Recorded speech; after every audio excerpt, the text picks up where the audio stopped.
What's up, everybody? Welcome to PS Love You XOXO episode 75. I'm one of your hosts, Greg Miller, alongside the future class of video games, Blessing Adeoye Jr. 3/4 of the way to 100, Greg. Hard to believe it. Hard to believe it. Right? Can you believe that? Right here. It's right there. The bar is 3/4 filled in. What's the plan for 100? I saw that kind of funny Xcast got on Aaron Greenberg and Pete Hines. Who can we get on? They just did that for the hell of it, though. That Greg? wasn't their 100. That was no episodes like spectacular. Yeah, because they don't know how to time things. They don't know how to go big. Idiots. But Greg, me and you, we know how to go big. We know how to time things. Episode 100. Who are we getting on the show? Well, what's 25 weeks from now? That's a good question. Weeks. That's this fall from sometime. Today would be Monday, December 13th, 2021. God, that's 25 weeks. Is that right? Is that right? Yeah, we're halfway through the year. That's about right. God, that is we're almost in July. Ridiculous. That doesn't. I thought for sure we were going to be in 2022. That's going to line up with when PSX is going to to and so surely somebody's going to want to pop up on our podcast. Okay, let's not get ahead of ourselves at the topic of the show. Hold on. Before we even get there, think about it, Greg. PS Love You XOXO episode 100 live from PSX. Ladies and gentlemen, firstly, we got to bring back PSX. All right, we're going to be talking all about PSX, and I do love the sound of that. I do love the sound of that right there. All right, don't worry about it. I'm not against that. I'm happy with that. Yeah, that'd be fine. But no, like December 13th. 2021. That'll be the recording of that's 25 weeks from now. That'll be episode 100 of PS Love You XOXO. That is crazy. The problem being, of course, Blessing, is that I will be a father then. You know what I mean? Mm-hmm. We're gonna have the kid on. The kid will co-host the show. That's what we'll do to bring on. No, this actually stumbles into an interesting thing here that we didn't plan at all, Blessing. Of course, I seemed like I might be late for this show. I had to text you. I had to Slack you and Kevin. I had to be like, hey, I know I said 1:30. Might be later. All hell's breaking loose. Not all hell's breaking loose, but we had a doctor's appointment. When you got a pregnant wife, a lot of doctor's appointments. It turns out, Blessing. I didn't plan for this. Okay, and so you go there, and then you pull into the parking lot. They call, and they're like, "Oh, we're gonna be 20 minutes late." And that's when I start going, "Oof." It's very. I feel like if a doctor tells you they're going to be late, we are very much talking about like when a video game developer says they're working hard to hit their release date. You're like, "Oh, you ain't hitting that." Oh yeah, so we're aiming for this fall. Yeah, you all exactly. We're aiming. We have the best hopes that we can do it by then. It's not gonna happen either. And so, I rushed in here and I got in here, but like this is something we haven't actually addressed on any of the shows yet. Of course, thank you to the Kind of Funny community for being so great. Obviously, since Jen and I announced that Jen is pregnant and we're having a kid come this October, a boy. Some people have missed that. We're gonna have a son come October, and so it's been a lot of celebrations, a lot of cool stuff. But we haven't actually talked about what that means for programming. Blessing Adeoye Jr. Of course. If you didn't know, having a kid, it's a life-changing event and it takes a lot of work and it does a lot of things. And so there's been a lot of discussion of what would that mean, obviously, for me. And I think when we're talking about me, we're talking about my schedule with this child and actually having everything go on and, what are you going to do and how do I work? And there's a whole bunch of different things. But for paternal and maternal leave, right, what do you do with that? Maternity and paternity leave. And so, I had a conversation with Andy about this in the post show of the Kind of Funny podcast where we announced the pregnancy. And the idea basically is like, cool, like Jen and I are just kind of going to fuck off for the year, right? Kid comes in October, November, December. That seems like a perfect thing of just taking off and then come back on Kind of Funny Day and be back for that in January. But of course, what does that mean for programming? What does that mean for shows? And so for the most part, it doesn't mean anything, right? Like, I feel like, there's that old saying, right? Blessing of like, everybody's got a plan in a fight till they get punched in the face. And so like the kid, we're kind of embracing the chaos of, I'm saying like, I'm sure I'll pop in for a show here or there. Like my thought is like, Kind of Funny podcast doesn't need me, but when I can pop in to tell a story about getting pooped on or whatever, sure, why not? Kind of Funny Games Daily. You and I have been splitting those duties since you got hired, and you're killing it and crushing it. And I go and host stuff now again with E3, and like everything moves on. Totally fine. Nobody's like begging for Greg Miller there. Gamescast, we have a whole crew of people that come on and do stuff with it. But then you get down here to this PS Love You XOXO show, which of course, our PlayStation podcast that we love doing for you, and obviously a place that we're supposed to come together and nerd out about all things PlayStation. And so when this kid drops and I'm up all night doing all these different things, like my hope is, of course, that kid, I hear all they do is sleep, put it on my chest, place him back for blood, be out there having a good time. Nothing's going to change. I pop on the Gamescast. I do the review for Back for Blood. I pop on, do whatever. We'll see how it all goes. Punch in the face argument, whatever. But P.S. I Love You, a different beast. It relies on chemistry. Blessing Adeoye Jr. You know what I mean? One of my favorite subjects, yeah. Were you good at chemistry? I actually was very bad at chemistry. I actually did prefer biology. But dude, chemistry we got so screwed on because remember, of course, like for chemistry, like growing up, you see like the kids with their little fake lab coats and those little chemistry sets. And you're like, oh man, chemistry in school would be super awesome. Yeah, it's about to be a blast. I'm about to like explode shit. You get there, measure this, do that. Maybe you get to use a Bunsen burner. Maybe. No. I don't even, you know what I mean? And it smells weird, all the stuff they use. Yeah. Dude, anatomy was where it was at. Anatomy, you actually got to dissect shit. I remember dissecting, it wasn't frog. What the fuck did I dissect? I dissected some small animal and it was a blast. Pig, probably a pig, right? I think it was a pig. Little fetal pig. That sounds about right. Yeah. Well. Yeah. See, this is the kind of chemistry that a normal podcast duo just couldn't keep up with. Blessing would start talking about chemistry and they would freeze and crack. You think Snowbike Mike on here could carry this show with Blessing? No, it couldn't happen. Not at all. Couldn't happen. And so we're talking about what we want to do with PS I Love You XOXO. And obviously I'd love to be here and I'd love to be talking about my trophies, but who knows if I'll have that much time? Who knows if I'll have that much focus on just PlayStation with reviews and things like that coming out? And so we figured the easiest thing to do was end the show. Just be done with it. Yeah. And then Blessing said, well, no, it was kind of when you hired me, you kind of promised to bring the show back with me. And I was like, oh, right. So we did that. So the plan, ladies and gentlemen, is to bring in a co-host for Blessing. Huh? Oh, I said we're firing Blessing. No, we're keeping him? Right, no, we can't do that. We can't do that. That's awesome. We can't do that. Oh, wow. We can't do that. We can't do that. So instead, what we're doing, ladies and gentlemen, is introducing a new member of PS I Love You XOXO. A brand new part-timer. The idea, of course, is that this person will pop in with me and Blessing while we build up to me fucking off.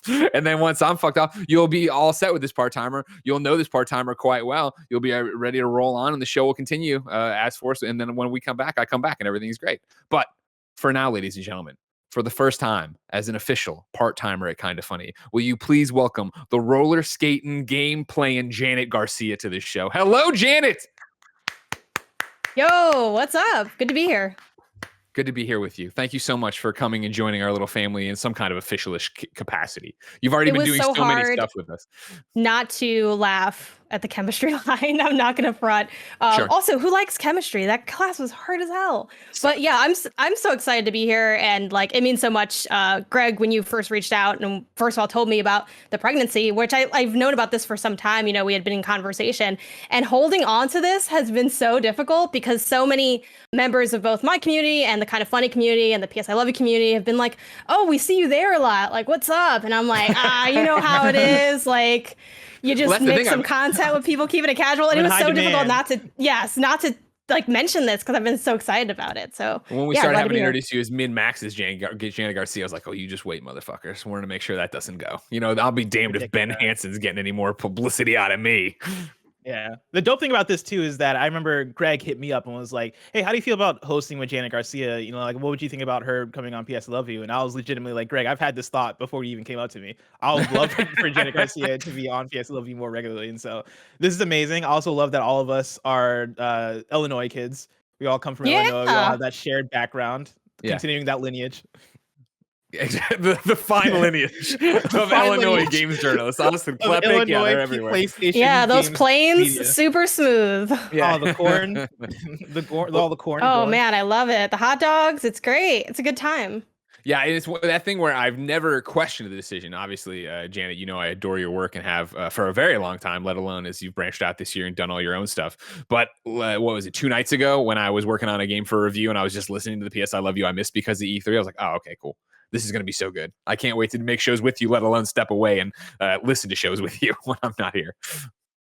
Yeah, that's awesome. Yeah, like when you were like, oh, I'm listening to the episode, I was like, just me and Blessing like messing around on some dumb stuff. But yeah, like it was super fun. And it means a lot to me to be on this show too, because I have like a long history with PlayStation. I know a lot of people think of me as like the Nintendo person, and that probably is still my number one for companies because I just love the company a lot. But PlayStation was the other console that like when we to get another console. Like me and my brother, we're like, okay, well, one of us gets the Nintendo console, the other one gets the PlayStation 1. And technically, like, I had the PlayStation 1. It was like in my room, like starting with the PS2. And a lot of my career is PlayStation based as well, because I used to write news for a PlayStation based website. So I did a lot of like PSVR reviews and like a lot of random indies, some of which were good, some of which were less good. So I've had a long history with PlayStation. So it's good to kind of like come back to that.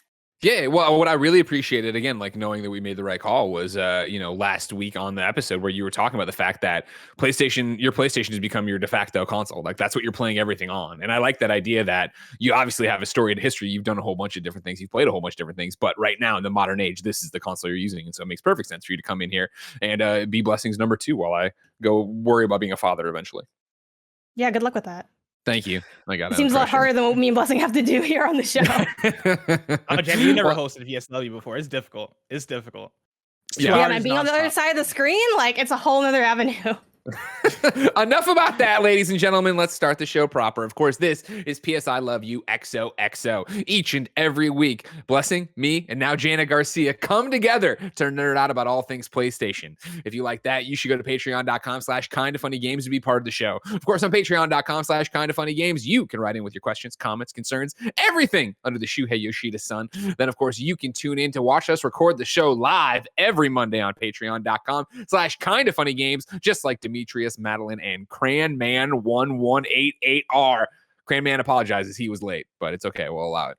Of course, if you have no bucks to toss our way, to go over there and get the exclusive programming, support the shows, get the shows ad-free, get them with the exclusive post-show we do over on patreon.com/kindafunnygames. No big deal. You can catch the show on Tuesday on youtube.com/kindafunnygames, roosterteeth.com, and podcast services around the globe each and every week. Of course, no post show. Of course, you get ads, but you still get all the content you love and deserve. Some housekeeping for you. Number one, I know we hate them. We've already talked shit about this Xcast crew, all right? This Snowbike Mike, this Parris Lily. Gary Witt, he's okay. But there's a new Xcast up right now with Aaron Greenberg and Pete Hines from, of course, Xbox and Bethesda, respectively. It's over on youtube.com/kindafunnygames and podcast services around the globe. Fascinating conversation, obviously, about their E3 presentation, about Parris Lily hosting an Xbox E3 presentation, and so much more. That's the Kinda Funny Xcast available now. Real quick programming note for you watching this. Gamescast is going to be posting on Wednesday because of an embargo, right? I got that right? I feel like that's wrong, but I think it might be right. But is it wrong? No, Thursday. I was like, wait, isn't that the normal day? Thursday the 24th, there's an embargo. That's when PS I Love You, or no, Gamescast is going to be posting. So heads up on that. If you're listening on youtube.com/kindafunnygames or podcast servers around the globe, be like our Patreon producers, Donovan Harkness, Omega3, Tyler Ross, Delaney Twinning, Julian the Gluten-Free Gamer, James Hastings, and Casey Andrew, as well as Elliot. Today, we're brought to you by ExpressVPN and HVMN, but I'll tell you about that later. For now, let's begin the show with topic of the show. Topic of the show, Blessing has already talked about. He's already breached. He's already put it out there. But I asked this, should PlayStation bring back PSX? Janet, Blessing, hold your horses. Don't jump off the bench right away to start talking about it. Let me read the article to you, all right? We're going to go over to Game Rant, where Richard Warren followed this following report. He bullshits around about what PSX was. Of course, PlayStation Experience, the live event PlayStation did in 2014, 15, 16, and 17, where they brought together fans, they brought together developers, they did conferences, and they had a really great show. Now, fans have a reason to believe that it could be returning, with Sony filing a brand new trademark for the PlayStation Experience name. The patent was discovered by Gaming Route, and it suggests that a new PlayStation Experience is on the horizon. While Sony refiling the trademark does not guarantee an event, as it could just be saving the title for later use, it does line up with rumors of an upcoming show, with gamers having hopes for a summer state of play that is on the same level as something like the PlayStation 5 showcase. Sony using a special name for this big event could make sense.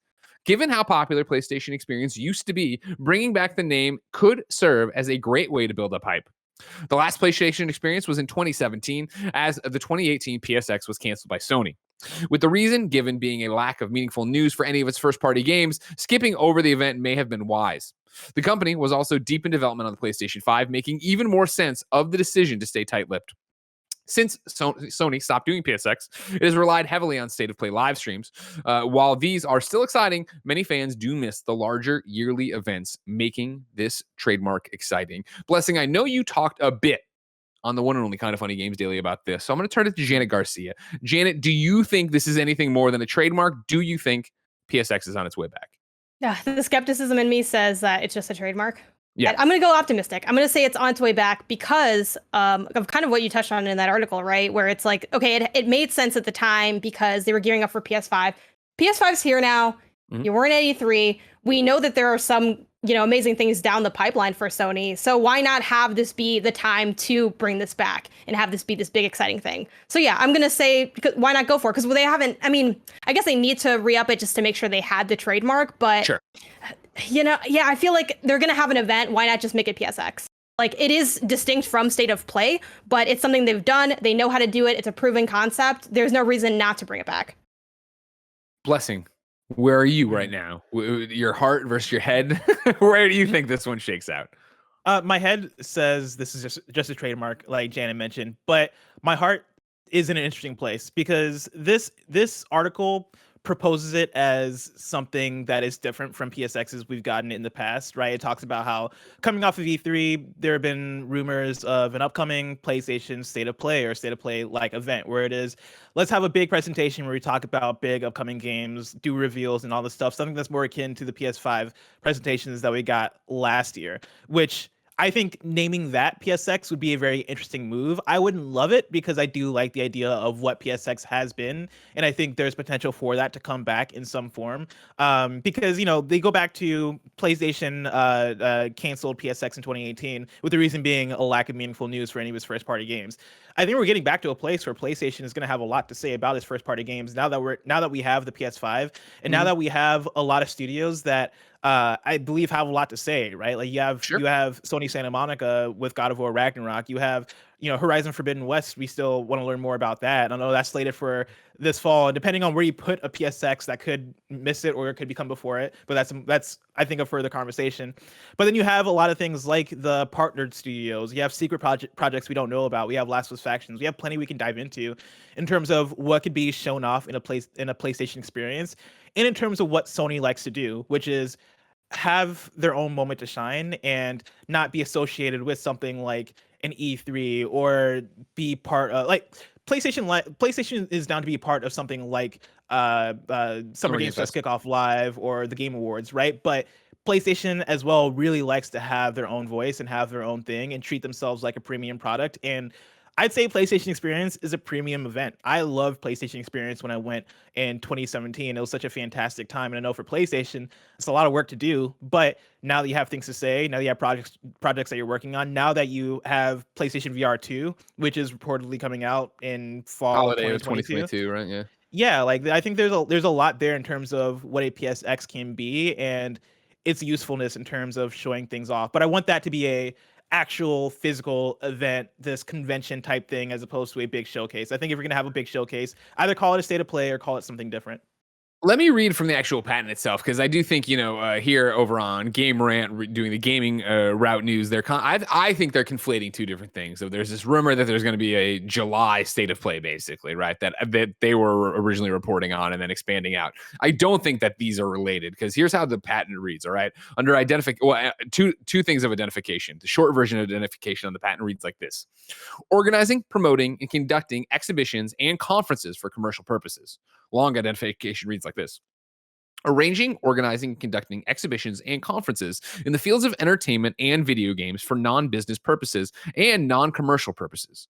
Arranging and organizing online shows featuring video game playing and news. Entertainment services, namely live performances featuring video game playing and news. Educational services, namely conducting conferences, meeting, and network events for professionals and consumers in the field of gaming. Entertainment services in the nature of providing news and information on current events and gaming via the internet, websites, podcasts, webcasts, websodes, blogs, and videos. So again, it seems like an actual event, right? It seems like obviously both of them of live streaming it, having all this stuff out there, but it does talk about networking. It does talk about consumers and non-commercial, commercial people coming together and doing this kind of thing. And so for me, it's a fascinating conversation because in my heart of hearts, of course, I want PSX back. PSX was my favorite show. And of course, that is, I'm playing, with a curve on that, right? Of like, you cover PlayStation your entire career, and then suddenly there's a conference just built around PlayStation, let alone the fact that it was built around PlayStation and built around PlayStation supporting developers, where like, you want to talk about like, the love shown to the developers as you walk that show floor, them getting to talk to fans, them giving out their cards, Until Dawn's live demo on the PSX stage where everybody went bonkers for it and got to see what that game really was. Like, those are memories I cherish, let alone the fact of doing, Beyond and then PS I Love You XOXO live at PSX. I love PSX. I want PSX back with all my heart. I cannot let myself for a moment believe this is real, that this is an actual thing going on. And I think it's such a fascinating conversation as to why, right? I put up on the, of course, patreon.com/kindoffunnygames. You can write in to be part of the show. And this morning I put up like, what would you want to see from a PSX? And I think Ryan here starts it off, Ryan Talby starts it off very interesting, all right? Outside of the obvious announcements, parentheses, exclusive reveals of PSX game or PlayStation games, I would love to see some personality come back to PlayStation. Jim Ryan has about the same depressing charisma as Deacon St. John. Damn. Jesus. But he like stick with me because that's Double very homicide. cutting, right? It's very cutting, but it walks in Depending line. on how you felt about Days Gone, that might not be so bad. It's like Fucking- some people like it, some know, people man. don't. Jim You Ryan got a sounds feeling. like a badass. Probably could take on Joel in a fight. He's just out there killing people. These fucking motherfuckers. I was right about that. That I was right that Deacon would Give be him Joel. a spike and a baseball bat and just let him run wild. But it goes right into my head argument against my heart of why PSX isn't coming back. At least maybe one. I fully believe one day there will be a PSX again. I don't believe that this trademark is hinting that come this December, there's going to be a PSX, because I just don't think that's what this PlayStation is. This would be such a night and day flip for PlayStation. It's what we've talked about so many times in the show, Bless, right? Of like, in the personality race, PlayStation doesn't have that anymore. Like they've moved away from putting out Shu and Gio and even Mark Cerny to a degree, and Andrew House and Sean Layden, Jack Trenton. Like, you remember when these people came out and commanded the stage, and that's what they did. And State of Plays have put the games front and center, and even the final few E3 presentations did that as well. And so for PlayStation to now be, it's what we always talk about, killing it, dominating it, doing so well as a brand. Yes, there is the enthusiast press podcast media side, all of us that are like, man, look out for Phil Spencer. Look out for what Xbox is doing. Look out for Game Pass. Like, they are making pro gamer decisions and they are doing these different things. Like, that's all stuff we see, but until that affects the bottom line, I don't see PlayStation doing this. Am I wrong, Blessing? Yeah, I don't think you're wrong. I do think we can get into the House of Cards conversation of at what point is that, what is the last thing that'll start to make things topple in the way that PS2 was the best-selling console of all time, and then you get into the PS3 and that becomes more of a battle between the 360 and the PS3 in terms of sales, and the 360 was taking it away towards the beginning. Like, at what point does that start to happen with this Xbox versus PlayStation, quote-unquote, I guess, like, commercial battle? And, we talk about Game Pass, we talk about personalities, we talk about all these things, but you're right in terms of the fact of the matter is that right now the bottom line for PlayStation is fine. They're selling out PlayStation 5s left and right. Like, PlayStation couldn't be doing worse if they tried to in terms of sales. And I guess the question is, like, when does that flip? When does personalities begin to start needing to be a thing because people want something to grab onto and identify in terms of, oh, this is the PlayStation brand. Oh, these are the talking heads. Oh, these are the people we can look to in terms of carrying the flag for PlayStation. When does that start to matter? And I think it'll start to matter at some point, whether it's immediately. I think the answer is no, which is why I'm right there with you in terms of PSX probably not going to come back this year. But I do think further in the generation, it might start to become a thing more and more as things around, as the competition shifts and things do become way more about personalities and services and all these things. I think there has to be a turning point at some point, and that's probably going to come later than sooner right now. But I think you want to get ahead of that turning point, though. Like, if they're really trying to be proactive, like, you'd want to catch that before, the shoe ends up dropping. So I think we will see, personality come to light sooner. I don't want to say sooner rather than later and go to completely opposite, but I don't think it'll be, hey, PlayStation's drowning and now they're like, oh, welcome to the stage, and then kind of bring out all this personality, especially because you have to grow that over time. I think one place we might see personality develop with PlayStation is through studio acquisitions and having some of those people, like with State of of play, you talk about it being focused on the games, but it's also focused on like, inherently then developers who make those games. Like I think I could see some of those people come to the forefront and really start to be what we associate with the PlayStation 5. As far as like PSX though, I think the biggest thing that's working against it is the fact that like COVID, I mean, that's still a thing. Like it has gotten better, especially like in the United States, with vaccinations like being certainly really available in some areas. Like here in California, mask mandates are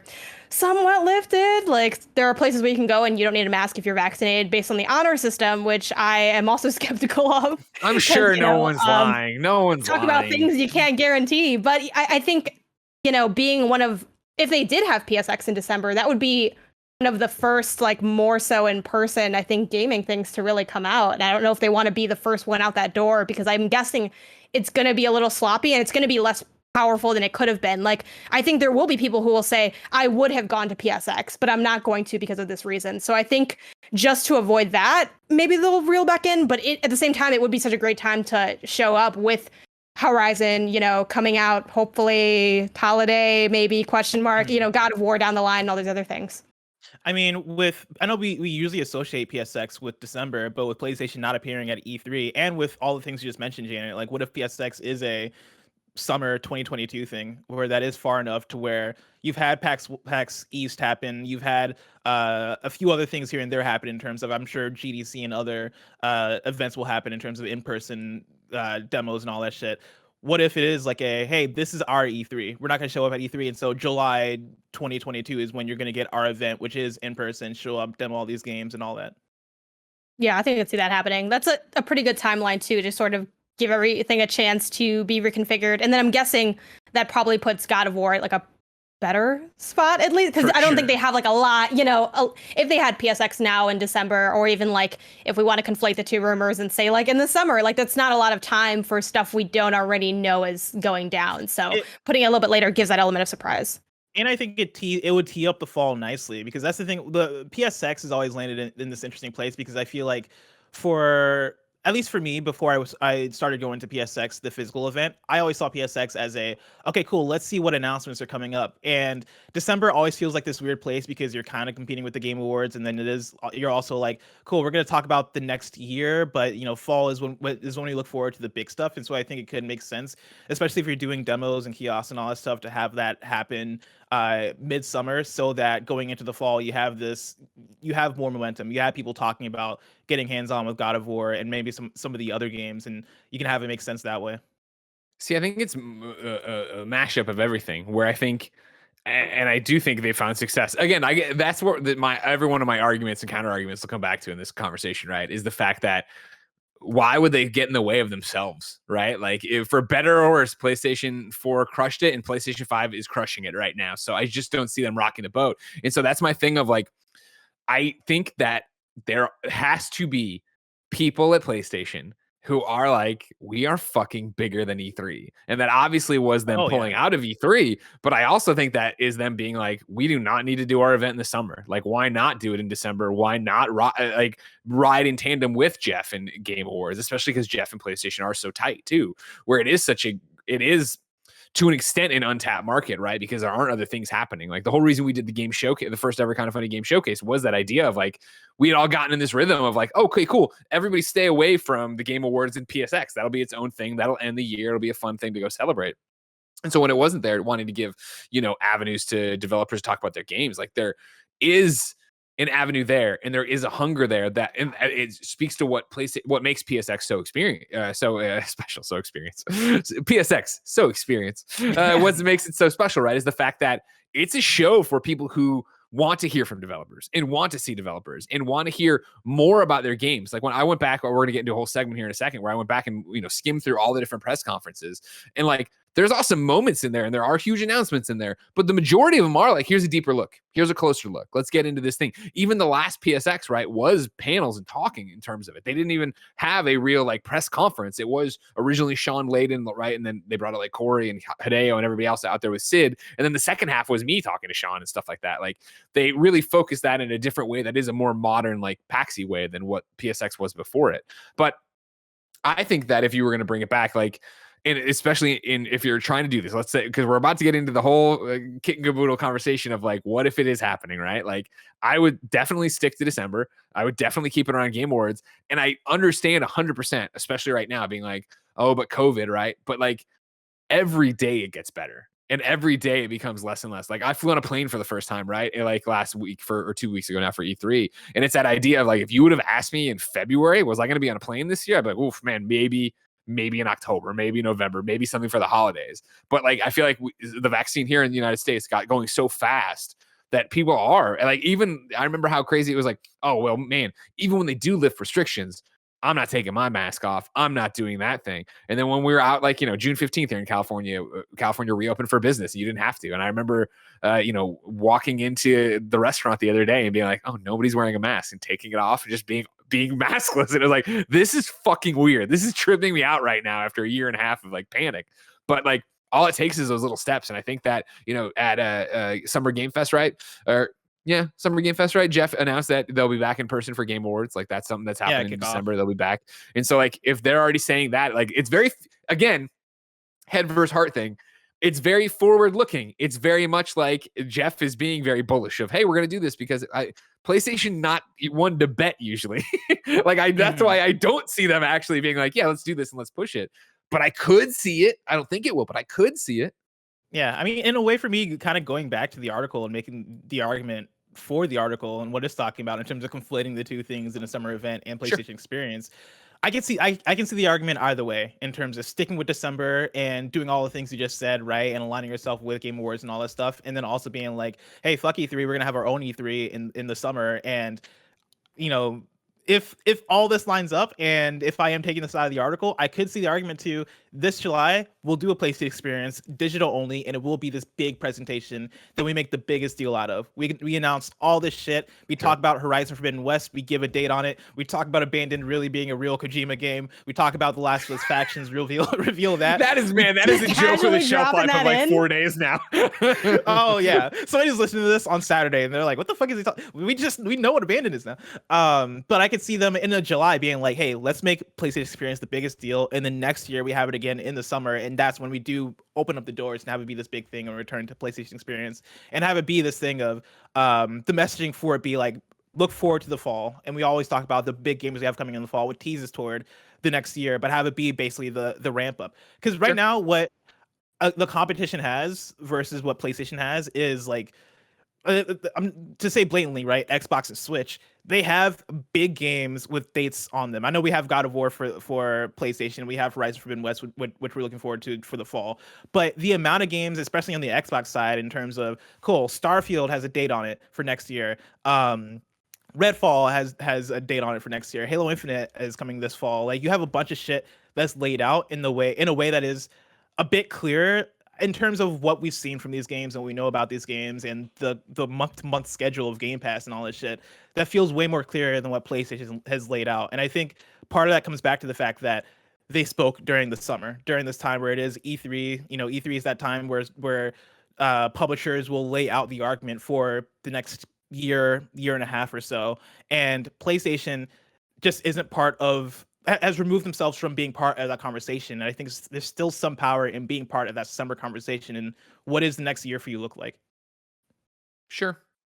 I hear you. But I think it's also that thing of like PSX coming back doesn't eliminate state of plays. Like, I think they can still be. I still think there is a state of play this summer, right, from PlayStation, talking more probably about what, maybe giving you at the end a confirmed one or the other Horizon release date or whatever. But also then there are other games and other partnerships and things they're working on and stuff like that. The end of state of play is there's a PSX. That's exactly. Oh man, I pop huge. Tickets are available now. Let's go. Let's get out there. Go back to Anaheim. Do you feel like affordable place to do connections? Do you have a cap in terms of your expectation when PlayStation announces that they do have a state of play?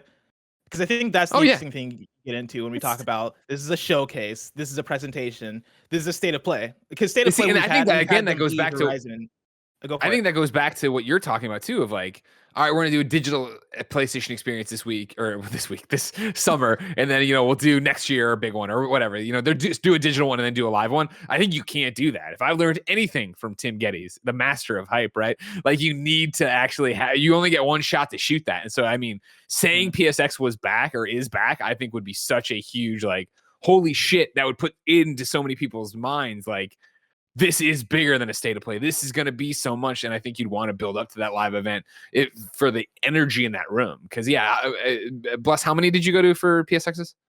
Only one. 2017. And which one was it? The last one? Yeah.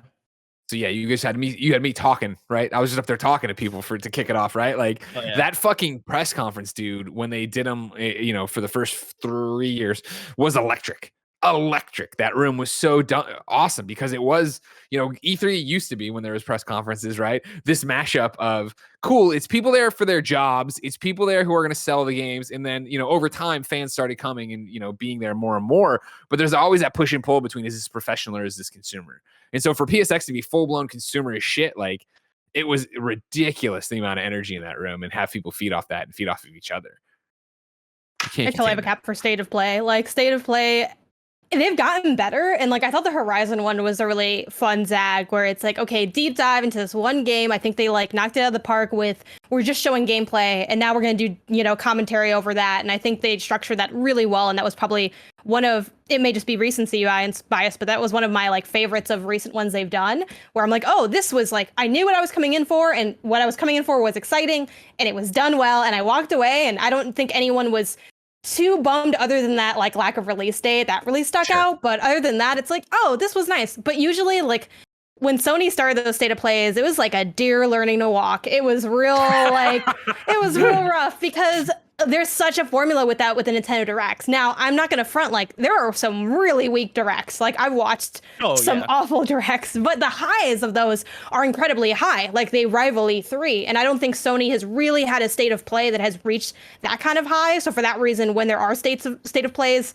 I am looking forward to them, but I'm never really expecting them to blow my mind with it. I think they also have had different ways of dispensing information, while like Nintendo very much just sticks to the Directs. Every now and then they'll just tweet something out, but usually they just have it via the Directs, versus like PlayStation also has like the blog. They're randomly like, it's VR day. And I'm like, okay, hey guys, we're going to talk about 7 indies today. All right, okay, it's Tuesday. 10 a.m. for the next 3 hours. I'm like, sure. And I'm just reading all these articles.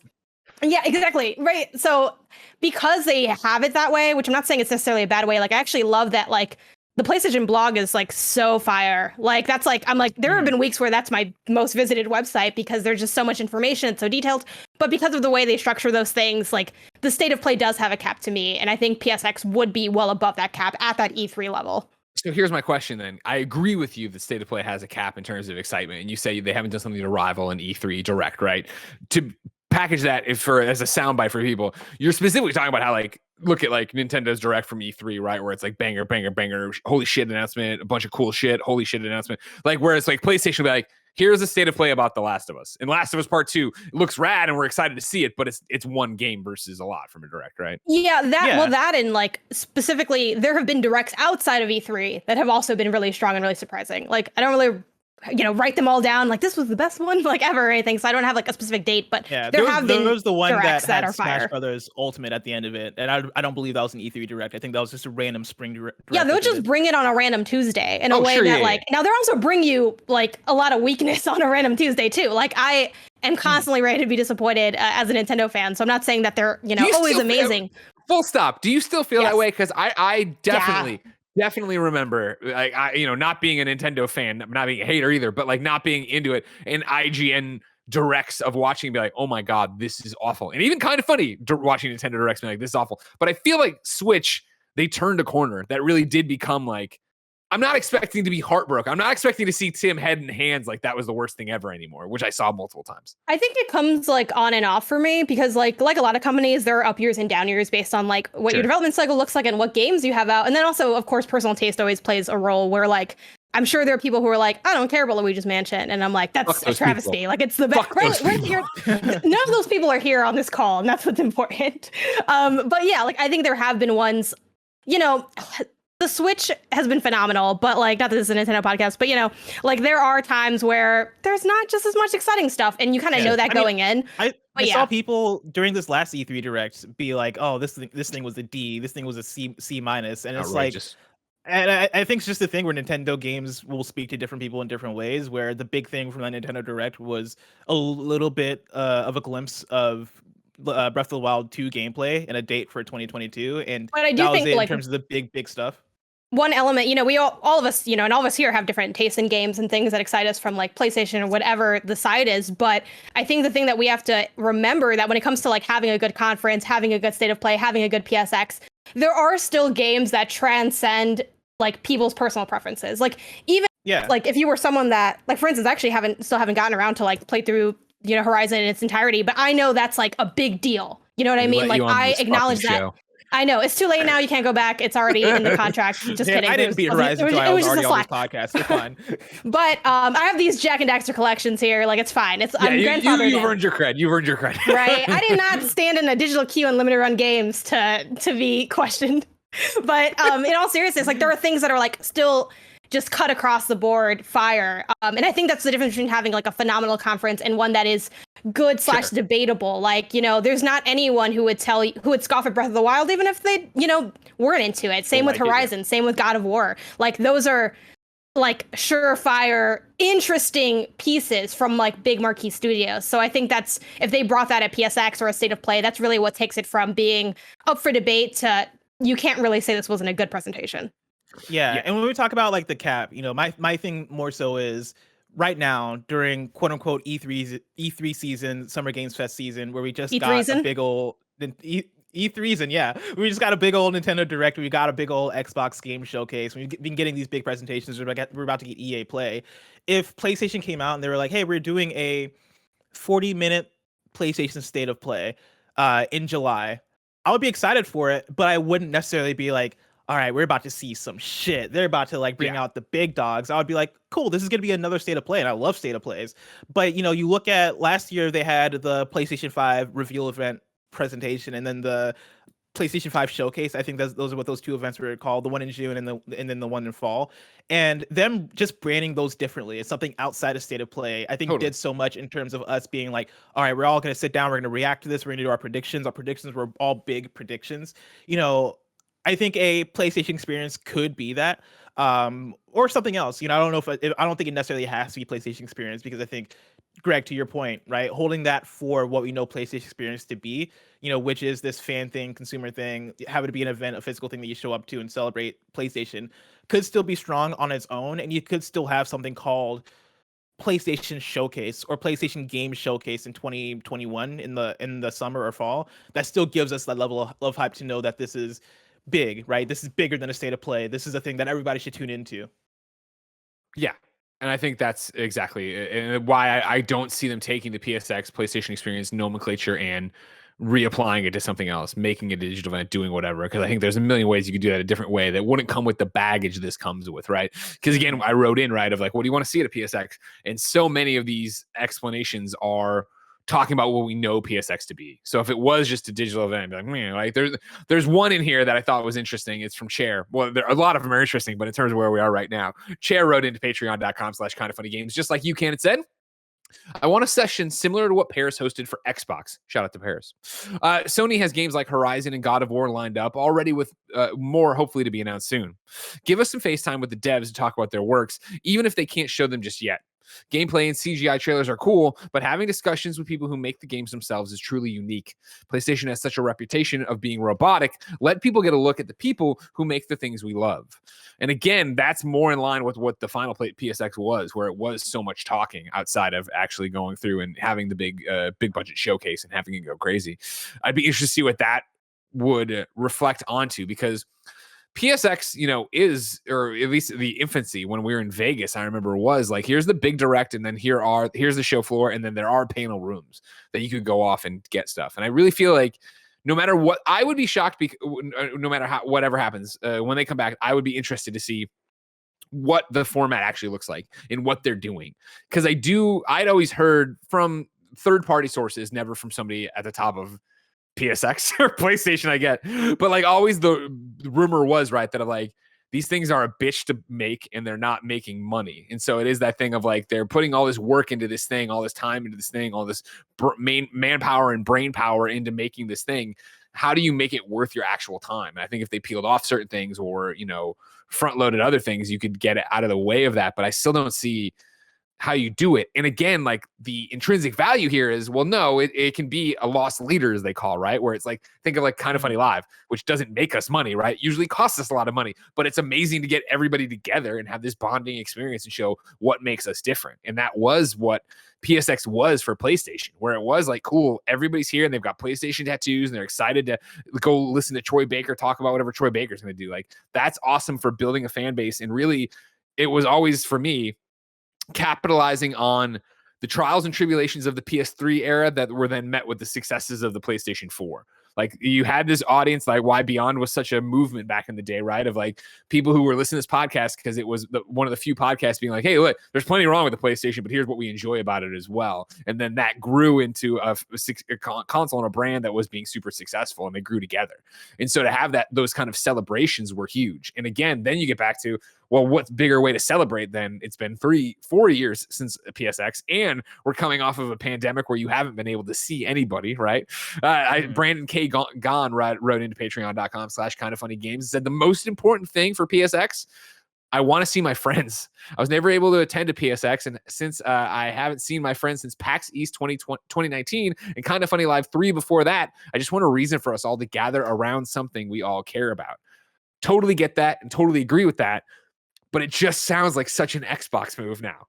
I just don't see PlayStation being like, you know what?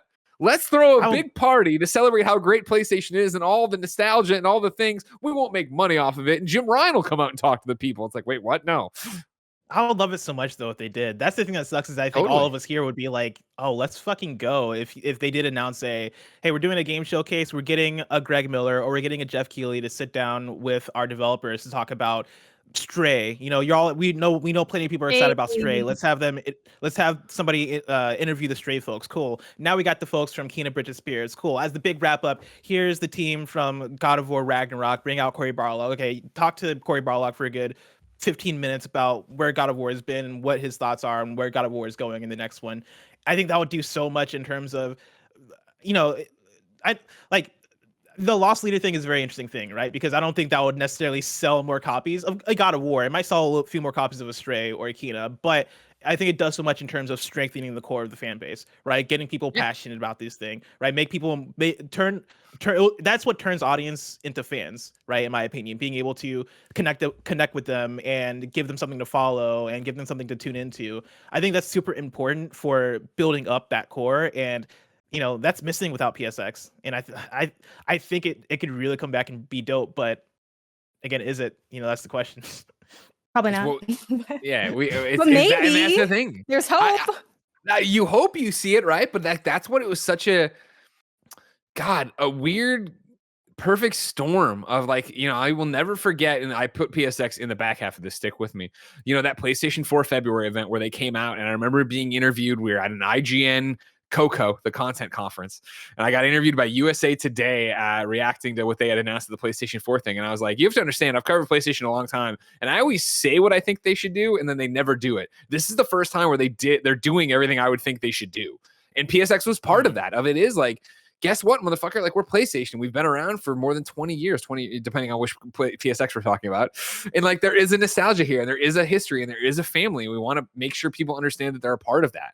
And over time, you've seen that hardening go back to a more, iconic siloed. It's a company and it's a brand, and like Xbox is the one I think that you see more and more now. Again, coming out of I think it's very similar to what I was talking about with PS3 generation into PlayStation 4, coming out of a generation where you got your teeth kicked in, where everyone talks shit about every choice your console manufacturer made. But Game Pass is a great thing, and you bond to that, and now you have all these different exclusives, all these different studios running away with it. Like, I wish PlayStation still was celebrating that it was PlayStation. And I know there's the Gear Shop, and I agree the PlayStation blog's awesome. I think the blogcast is awesome too. Like, there's avenues for it, but it just doesn't feel as front facing anymore as like that is a big deal for them, taking care of their community that way. Maybe it's just what I think though. However, lady, gentlemen, let's put it all aside. Let's say PSX is back, and it's back this December 2021. Jeff Keighley's going to do the let's Game fucking Awards. go. Then we're going to We go did straight over to PSX. All right. It's the same deal. It's going to be Game Awards in LA, LA Live, then PSX in Anaheim. We'll do the same road trip. We'll stop off at Polite Provisions in San Diego, do a kind of funny holiday party with everybody. It'll be fantastic. But what I want to do is double down on what you guys did last week. Again, great episode of PS I Love You. I love you guys talking about what you'd like to see at E3 if PlayStation would have gone or how you would have done it. But at the very end, you were like, man, we should have filmed this. We should have done this. We should have like actually planned it. So rather than just come in with batshit crazy ideas, I came in with talking points. All right. I want to know. I'm going to list it out. So you can play at home, ladies and gentlemen. You can pause the podcast. If you're driving a semi-trailer truck across the country, pull over to the side. Pause it there. All right. So what I want to know is what your opening demo of PSX 2021 would be. I want to know what your star indie game of 2021 would be. I want to know what your crowd-pleasing moment of 2021 would be. And then I want to know what your closing trailer for 2021 would be. Again, I went through yesterday, skimmed through all the PSXs so I could give you examples, right? So opening demo. Obviously, you're going to get the hype montage, the countdown clock, the hype montage. It all goes black. Rating pending pops up. If you remember, 2014 and 2015 were Uncharted 4 Among Thieves demo that started up. And again, the electricity in the fucking room when Nate sat down next to Sam and he's like, tell me about your adventures. And the choice popped up of which game you want to talk about. We all went crazy for. And then 2016, of course, was Uncharted Lost Legacy, the one where we went all the way through, right? And then she took off the veil and we're like, oh my God, it's Nadine and Chloe. Oh my God. So I want to know, Janet Garcia, Yes. what would your opening demo for 2021 be? And these, for the record, I know usually we give more. This is, you can be as realistic or as highfalutin and fancy. This is top. This is your wish list. It's whatever you want to do with it. Ooh. Okay, I'm still going to stick a little bit to realism, but I did take some creative liberties later that I'm sure we'll get to. But I'm going to go Final Fantasy VII Remake Part 2. Mostly That's your realistic one. That's your more realistic pick. Yes. Okay. Yeah, well, okay, so it's realism with like a little bit of lime, right? Like it has to have like a little twist to it, a little zag. But here's the thing, hear me out. We had Integrate, right? I don't think anyone was really expecting that. It was I still think it's a weird choice, given that it's DLC to part of a series that's a game. So at this point, I feel like all logic's out the window. Why not have it there? They only need a little bit of a slice. I feel like Integrate does show that they're, you know, it's at the forefront of development. I'm sure they have something for part 2. Just a little piece. It's just a demo. I think they are far enough in that they would have that it wouldn't be crazy. And I think it would conjure up a lot of excitement. A lot of people had that as their game of the year. So I think that would be hype enough to put in there. And I think it does that great double work of being something super exciting to people who are already fans, but also an easy jump-in point for people that maybe haven't dipped into it yet, or they're like, I got like turned off with the fact that it was on PS Plus. So like that already has a little bit of that getting people on board. So this just kind of furthers and doubles down on that Final Fantasy VII hype. So that is my semi-realistic demo prediction. They have nothing to show in this game yet. They got They nothing. got stuff.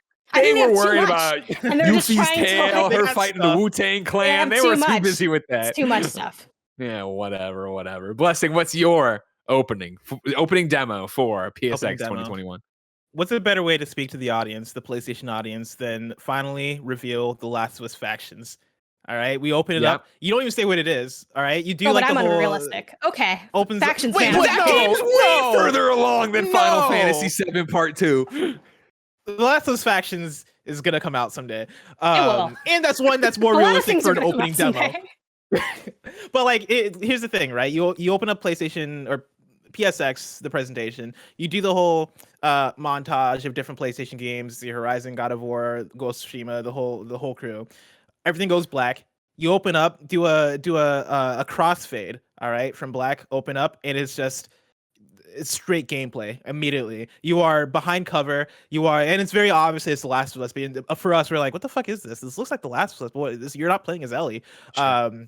You're playing as some random schmuck. You are in the heat of battle, and then all of a sudden you hear you see the icon for like a ping, right? And you hear the character call out like a ping call out, be like, they're to the left, enemy to the left, and everybody's like, wait, is this what we think it is? And then you get a few more minutes of gameplay, and then it's revealed Last of Us Faction is coming 2022.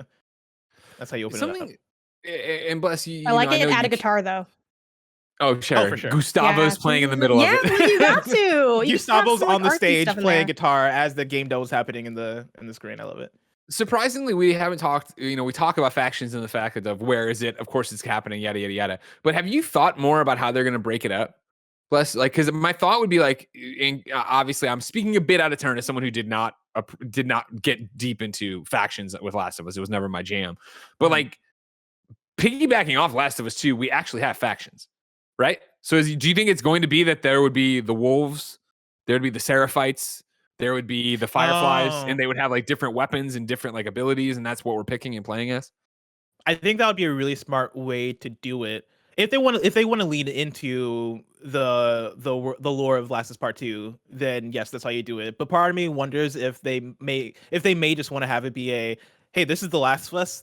Sure. It doesn't have to be set in Seattle. It doesn't have to be set in any specific location. This is just the Last of Us factions. And so I could see them doing even new I guess quote unquote factions for it, where it is maybe they do have the Seraphites, or maybe it is people we've never heard of, or maybe it is the Fireflies, or maybe it is the Wolves.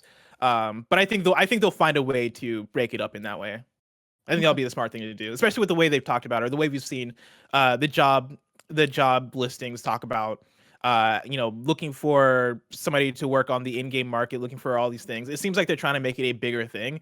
And with that, I think you got to find a smart way to keep people involved and find ways to shake things up and find different ways for people to play. And I think that would be the way to do it. Okay. I think you're both dreaming too big. I think that PSX 2021 December, right, would open with Horizon Forbidden West. I think that the game is officially delayed. The game that's already out? No. Oh man, it's been a pandemic. You're not getting this game this year, at least in my 2021 PSX prediction. You heard it here right? first. I think the game gets pushed in the early, like a September-ish or an August. Hey, we're just not going to make where we wanted to be, and so it gets pushed, which is sad. But then PSX gets to be the big demo, the surprising demo. I loved what we saw at State of Play for Horizon. Of course, I'm all in on Horizon. I loved Horizon Zero Dawn, right? But even watching it is that thing of like, oh man, it looks better and it's doing the stuff, but it still looks like Horizon. I really do feel there has to be something in this game that we're gonna look at and go, what the fuck? Wow, this is awesome. This is so crazy. Mm-hmm. And I feel like that is what you could do here to open the show, whatever you're doing. What'd you say? It's a co-op. Co-op. I mean, there it is, right? That's a tease forever, right?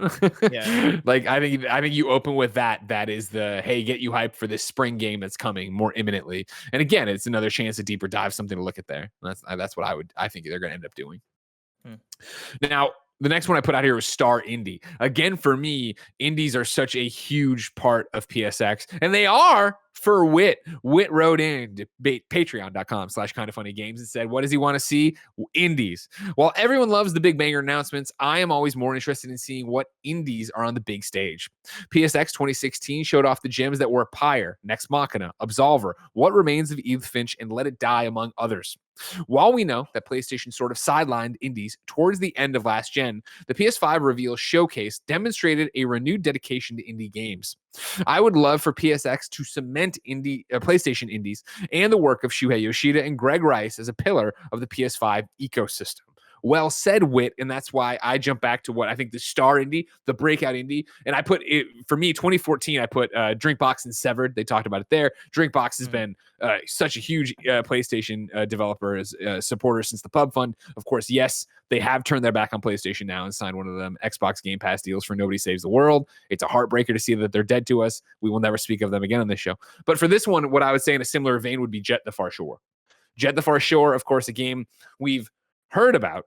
We know it's from Super Brothers. We know it's been since the first PlayStation, or not the first, but the one where it was Kina and all the other indies in Bugsnax, right? It was mentioned there, but slipped out of that PlayStation launch window, and then it's been relatively all quiet on the Western front up until this past 2 weeks ago when Edge magazine had a cover story on Jet, but Jet wasn't featured, of course, being so tied to PlayStation on any of the E3 showcases or anything like that. So clearly this game's far enough along to get a cover story, and it's I have their website pulled up, right, and it still just says Jet the Far Shore is fixing to deploy on PlayStation and PC in 2021.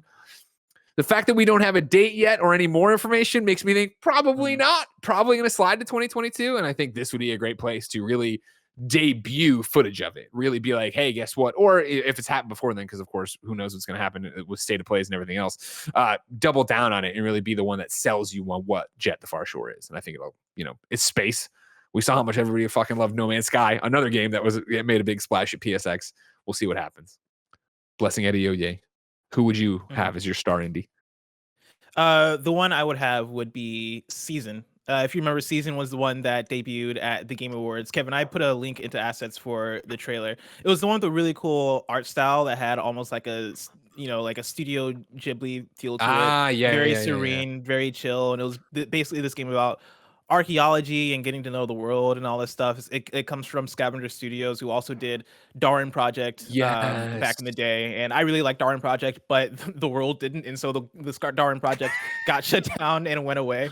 But this is their next title, and it looks really cool. I know a lot of people liked it from Game Awards, and right now it's sitting as a Steam and PlayStation 5 exclusive, and so it would make a lot of sense for PlayStation based on that to adopt it as a PlayStation indie, because a lot of people are into it. PlayStation 5 console exclusive currently, and I think it would be a really cool thing to kind of showcase this game, what the gameplay actually looks like on a PlayStation experience stage. The one thing I will say is that this studio, I believe sometime earlier in the year, came down on some controversy. That was a little bit messy, and I think that would probably be the thing where if PlayStation was putting together a state of play or a PlayStation experience, they'd probably look at that and be like, we'll see. I was literally also thinking of that. I'm glad you brought that up. Yeah, which is really a bummer, actually. But the game itself looks cool, and I think would fit aesthetically and in terms of what the reception has been for it so far in a PlayStation experience presentation.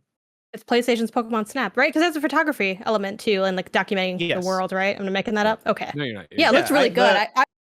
Go ahead. Oh, well, I'll say I have the blurb here, right, from Steam. It writes, close your eyes, take a deep breath, and let yourself be carried away by the great journey of Season, a third-person atmospheric adventure bicycle road trip game. Explore the world through the eyes of a young woman, collect artifacts and memories before a mysterious cataclysm washes everything away. Hell yeah. Yeah, I'm down for it. That sounds great. Janet, what would your standout breakout star indie be? I guess where the theme is indies that we heard about and then haven't heard about again, because I'm going with Stray. Yeah. It's the game where you play as a cat. I don't think I need to say anything else. Y'all already know what it is because that's how hyped it is. It looked really beautiful. It sort of has like this like neo-futuristic look to it. And it just sort of hits like, I think we see a lot of games about cats, cat cafes or like simulation games. And it's clearly like a beloved animal and like a very explored topic in game development, especially from the indie side. But I think what really got a lot of people was the aesthetic and also the exploration angle, like the idea of traversing and exploring and like being in a city and really getting to, I think, spend time in a place, because like one beef I have with a lot of games is we're often in these really interesting environments, but you can't really do anything in them. You're like walking by really cool stores. You're like going down, hallways, but you're ultimately just going from point A to point B and not really spending time. I think, the stills and the videos of like the cat sitting at the, the ramen shop and the bar. It's like, I want to be that cat. And I know y'all want to be that cat too. And Sony knows y'all want to be that cat. So they're going to show this cat game off. The only thing that I think could maybe throw like a ripple in this, or if that's the right word, is the fact that Annapurna is having a showcase pretty soon. And a lot of people were like, is that going to be there because they published that game?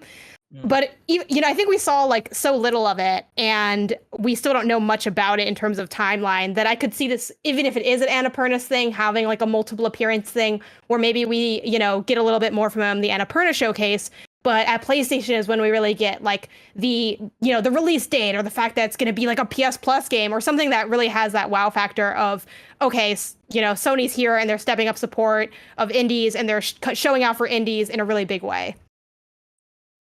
Hell yeah. That'd make a lot of sense. Yeah. That'd be, that's... I don't know. We're going to find out at PSX if it exists. Well, PSX 2021. There'll be a lot of tuned to this imagined event. It'd be crazy. By the way, Greg, you should know, I just got a notification on my phone on Instagram, and it was somebody commenting on one of my posts saying, get an iPhone. Somebody, I've been meaning to say that to you for some time. I'm glad they finally said it. I have that thought every time I talk to you. The green bubbles. Get out of here. Yeah, Kevin, I agree. Boo him, Kevin. Boo him, Kevin. It just feels... Android is such an amazing Boo, Kevin. I'm with Kevin. Boo. No one cares, though. Like, no one... Android's always like, oh, it's so great. No one cares. Nobody. You know why I don't defend the iPhone? Because the iPhone speaks for itself, baby. I ain't gotta defend the iPhone. iPhone's out there in the streets. We're not started speaking out. I've never once bragged about my Android. It's because there's nothing to brag about. It sucks. It's one, yes. Two, it's like you don't have to talk about having Android because it cuts through my phone anytime I text you with those damn green bubbles flooding. Oh my God, you guys are your fault. That is try to like stuff and things. I'm like, put that feature in there. Legitimately, that's true. They make it more difficult to talk to Android people, so you complain. Good job being Apple's little toy.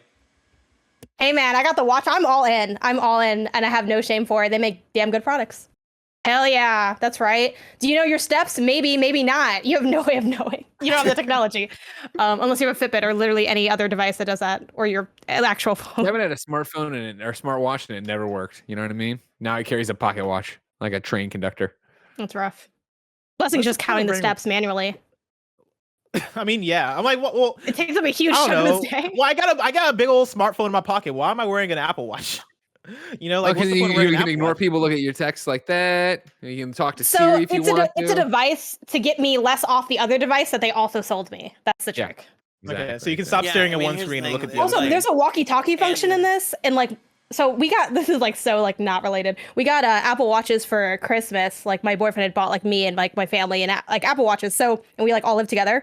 So like I can walkie-talkie my brother, and even though I did beat Days Gone. I spent like 80 hours in it, right in the guide. I spent a lot of time in Days Gone. I did not roll credits, but we always say deacon out when we're done on the walkie-talkie, and that's worth it for this alone. Also, there's my PlayStation tie-in for this Apple Watch. Do you ever call him Boozer? I don't think so. Though I used to call Lucy O'Brien. Like I would like Slack her or talk to her in real life and be like, "Booze, man." She loved that. Obviously, couldn't get enough.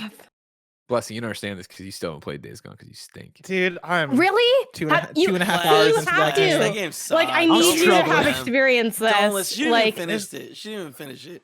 No, but like, about this. You need to know. You need to know what we all have known. We've never made a worse decision than making that the book club. I told you not to listen to Nick Verge. I said very clearly we're being baited into this 50-hour game that never fucking ends. The trees do look good. The amount of games that immediately came out after we decided that was going to be the book club devastated me. And then also the fact that I tried playing it for a couple hours and I was like, I'm not enjoying my time playing this game currently. Ooh, I got bad news if you're not enjoying the first few hours. That was like my favorite part. I was like, the melee combat's really good. Like genuinely. It's got like a nice like crack to it. That's true. Yes. But then you realize, of course, that the game just can't. If you run at a character and nobody else shoots you, and you can just melee everybody. There's no use. Oh, that's the best part. Like, but not when it's like, oh, I'm sneaking around. Oh, it's up, and I was like, there he is, and like everybody's got your guns. Like, it lends itself so well like, to jank stealth, though. That's the beauty of it, where it's like, okay, let me be stealthy. Oh, I failed. Like that was so much of my, I think people get mad at this comparison, but my Last of Us 1 playthrough was so much of that because the AI wasn't like super smart. It's a pretty old game by like modern standards. So like a lot of it was like, wow, this is a really sad, serious time, but it's just me like throwing Molotov cocktails in open air, like no cover, just vibes. Yeah, that's a good time. All right, so now let's move on to your crowd pleasing moment. Of course, you can define this however you see, but for me personally, I always jump to 2014 and the Until Dawn demo, where it was everybody in the crowd screaming. And I remember the joy on Supermassive's face as they toyed around with which direction they should run or what they should do.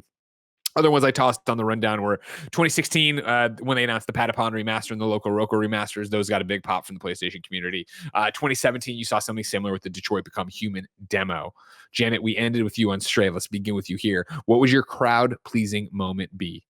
So my more realistic one would just be like a trailer for God of War, just because we've only seen the logo and we don't even know what it is. But my more pie in the sky one would be something with the Jack and Daxter anniversary, whether it's like, any way of streamlining those games to be on PS5. It could be a remake because they've already done the HD collection on PS3, so I don't think they would just like remaster them again. It could be something really crazy, like a fourth game and you just get the logo. I don't think that's going to happen, but if it did, like, this would be the time to do it, given the anniversary. We also know that, like, PlayStation and Sony clearly does have a love and respect for Jack and Daxter, both in, like, Easter eggs we've seen. Yes. And as, too, like, what was that conference? The one with the weird shadow people? Y'all remember super technical? Like, it was like the PS5 tech demo, right? Where they had, like, the shadow figures in the front. Yeah. The one I always just think of it as the shadow people. Yes. Like they showed, what did they show? A map of Haven City when they were talking about the design. They could have picked anything. They picked that. I feel like, it's 20th anniversary. Now's the time to do it. And I don't know, it could be like a series of things. It could just be like little Easter egg things. It could be a merch thing. It could be a remake. It could just be a number of different stuff. But I think it'd be a really good way to just like celebrate the history of PlayStation in a huge way. So that's my crowd pleasing moment. You and I connect on Jak and Daxter. I love that series. And so, yeah, I'm right there with you. But if we can do a quick pullover, pull up the e-brake, put on the flashers, and have a quick conversation. First off, this podcast is going great. Good job, Janet. We're glad you're here. Blessing. Can you and this is a spoiler for Ratchet and Clank, everybody. We're doing a spoiler for Ratchet and Clank, everybody. It's not like a story spoiler for Ratchet and Clank. I know what you're about to say. This is something we haven't discussed on the fucking air yet. And God fucking damn it. God fucking damn it. Can you believe that for like 9 months I've been predicting that the Ratchet would use the portals to open up and we'd see Jak and Daxter, and it's fucking Sly Cooper. I was so goddamn close. Greg, Fuck. I saw a screenshot and I don't know if it's real or not, but I did see a screenshot of Jak and Daxter coming in the game through the Rhino gun, which is the thing. I'm not confirmed this. I cannot confirm nor deny whether this is facts. I also saw that screenshot. But I don't know if that's real. Okay, I didn't know what to make of it because I saw it and I was like, I gotta send this to nobody because nobody can know about Greg getting this correct if this is indeed real. Oh, I'm on Polygon.com from June. That's 10th. legit. That's legit. E3. Ratchet and Clank Rift Apart's coolest gun weaponizes PlayStation cameos. And the very first Ratchet Clank, the Rhinos, there's still more spoilers, obviously. The Rhino 8 is something else entirely different. Players can pick up the Rhino 8 until the game's story over, then they'll get it free. Rhino 8 summons items from other dimensions, slams them into the ground, and creates a purple shockwave that destroys anything nearby. Some of these objects are from Rift Apart's world, like the big dinosaur spaceship, but other objects come from different dimensions Sony fans might be familiar with. It's got Ratchet and Clank 2016, Horizon Zero Dawn, Jak and Daxter. Okay, there it is. Yeah, the Rhino 8 can summon Jak from Jak and Daxter, albeit the adult version from Jak 2 and Jak 3. He crashes into the ground and stands around a bit before returning to his dimension. Daxter, Jak's orange loudmouth companion, doesn't make an appearance. Now, how does that line up with your prediction? Because your prediction was that they'd be going through the rifts and they would, for a second, it works. Universe, it 100% crushes exactly what I'm talking about, but I don't count it's still a rift. It's just not the rift. I don't count it. Because like what I was talking about is very much the actual Easter eggs for Sly Cooper, right? Where there's the Lombax diaries you're finding that mention a raccoon and yada. It's like, oh man, like that's what I was expecting. I was expecting more of a tie-in like that, even though this is awesome. And I can't believe I missed this because I saw them joking around about it. But yeah, having the Uncharted Jeep there, having the Song of the Deep ship there. Hell yeah. All right, I'll take it. But yeah, I don't count that. I can't take that. That's not what I meant. But I appreciate it. You know what? And also, everybody's there. We'll call that one a tie. Huh? Because I think I will call it a tie. Because I think what I said when we were doing this was that there will be no trace of Jak and Daxter. I think those might have been my exact words. And so nobody owes anybody a pizza on this one. Yeah, we're splitting a difference. We'll shake hands on that one and call it a day. That's what we'll do there. While we're calling it a day, I still have. You know what? Here's what let's do it here. You can go to patreon.com/kindoffunnygames to be part of the show like everybody else who's written in, but you can also go there, of course, to get it with the post show we do each and every weekday. And guess what? You can go to patreon.com/kindoffunnygames to get the show ad free. But guess what, Jack? You didn't go there. You're watching it somewhere else. Maybe it's on YouTube. Maybe you're listening on a podcast, wherever you are. Thank you. But for now, let's have a word from our sponsor. This podcast is brought to you by ExpressVPN. Ladies and gentlemen, did you know that Netflix and a bunch of the other digital services you could be using have different content in different regions? And if you're not in that region, like I'm over here in the United States, I can't see what's happening over on Netflix UK, right? That is until ExpressVPN gets in there. ExpressVPN lets you change your online location so you can control where you want Netflix to think you're located. It's like some spy stuff, right? Like you just want it to think you're in Japan. You want it to think that you're in England. You want it to think that you're in Canada. You go in and use the ExpressVPN app, you set that, and guess what? Netflix looks at it and is like, oh, this guy's in Canada or Japan or the UK. This is great. This is easy. They have almost 100 different server locations, so you can gain access to thousands of new shows. This works with many other streaming services too, the BBC iPlayer, YouTube, and more. YouTube, very helpful, let me tell you. Of course, why do we know so much about ExpressVPN? Because the one, the only cool Greg Gettys uses this. Of course, cool Greg loves his cartoons. He loves watching stuff on Netflix. And when he ran out of cartoons, he needed this subscription to go see what was happening in other countries. And he's still watching cartoons to this day. So you should be like, cool Greg, watch some cool cartoons. Why choose ExpressVPN over the other VPNs? I'm glad you asked.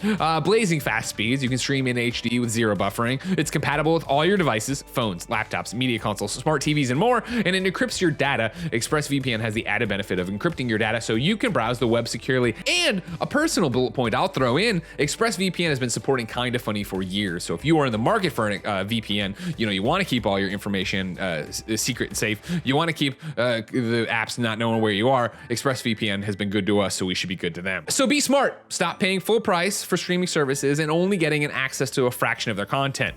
Get your money's worth at expressvpn.com/kindafunny. Don't forget to use our link, expressvpn.com/kindafunny, to get an extra 3 months of ExpressVPN for free. Our next sponsor, why, ladies and gentlemen, it is HVMN.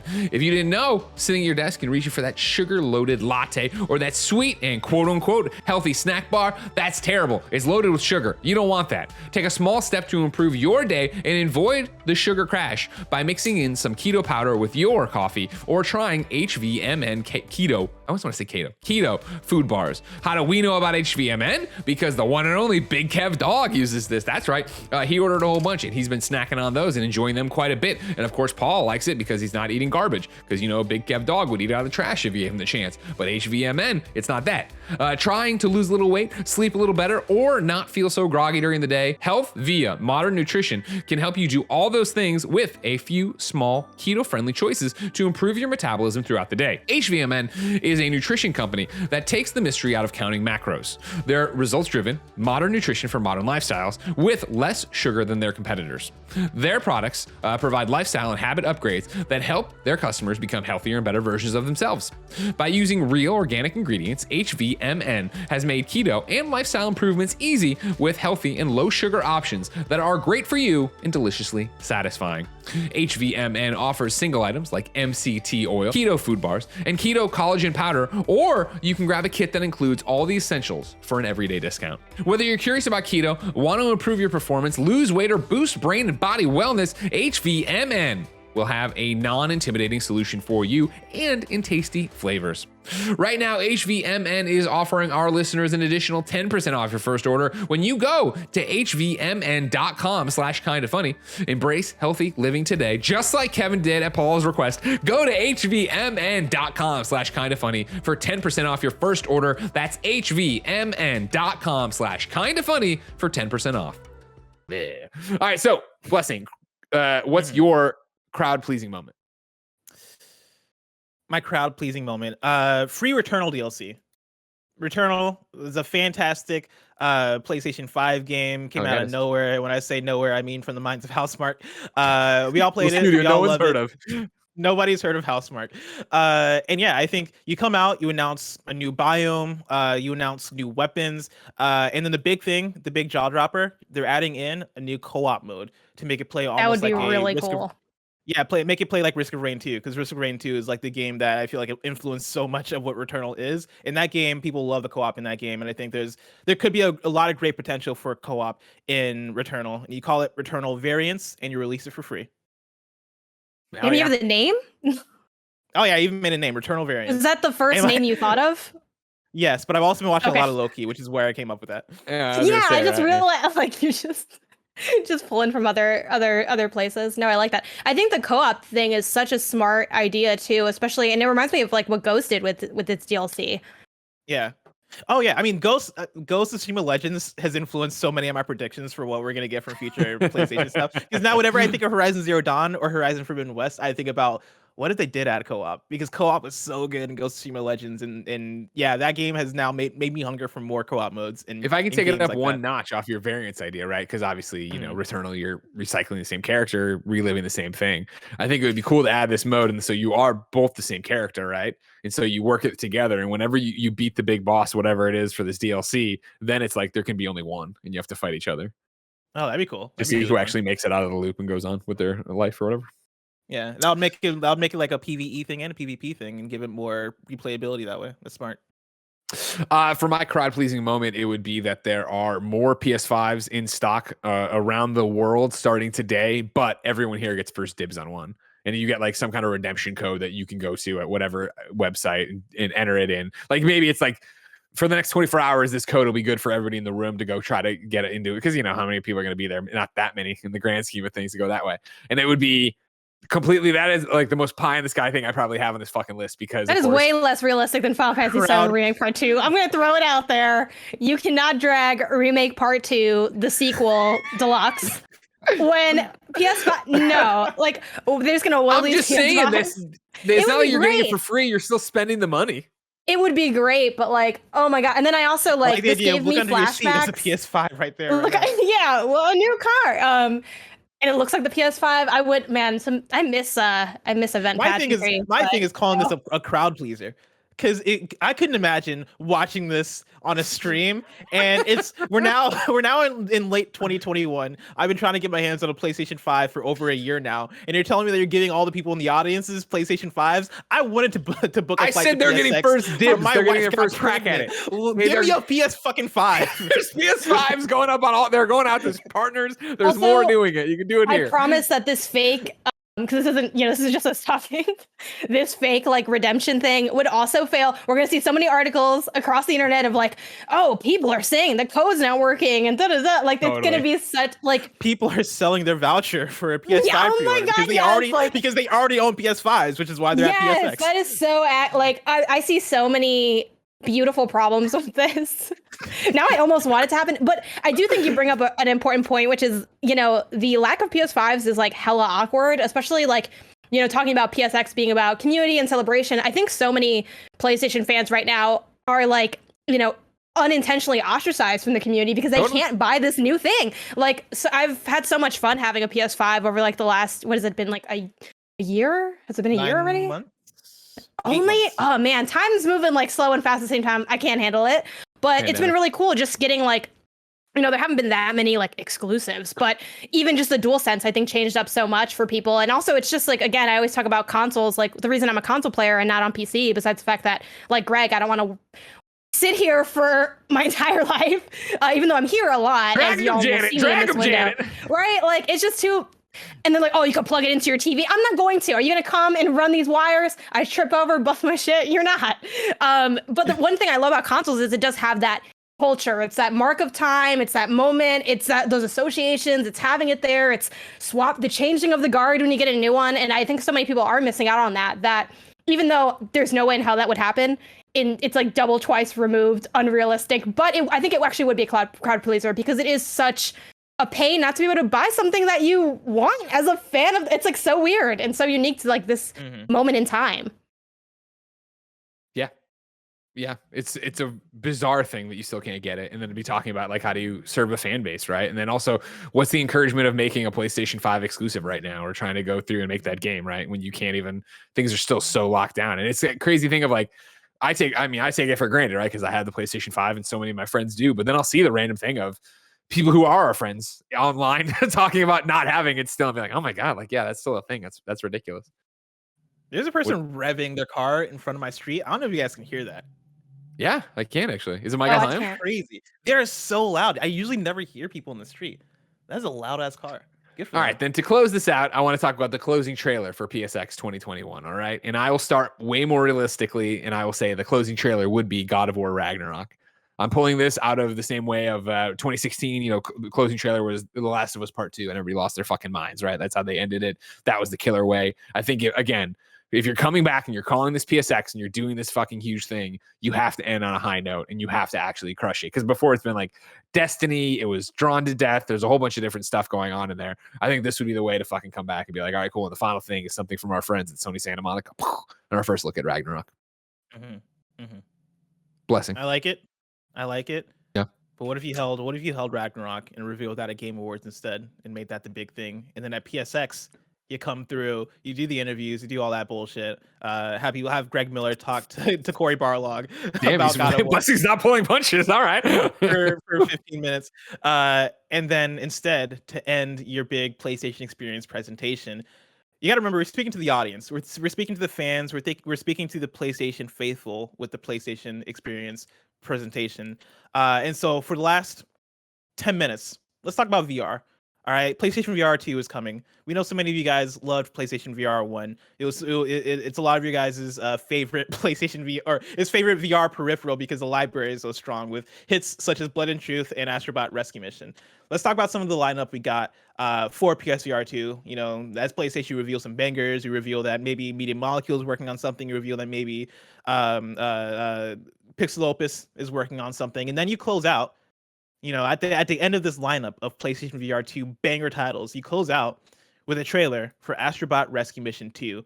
People get hype.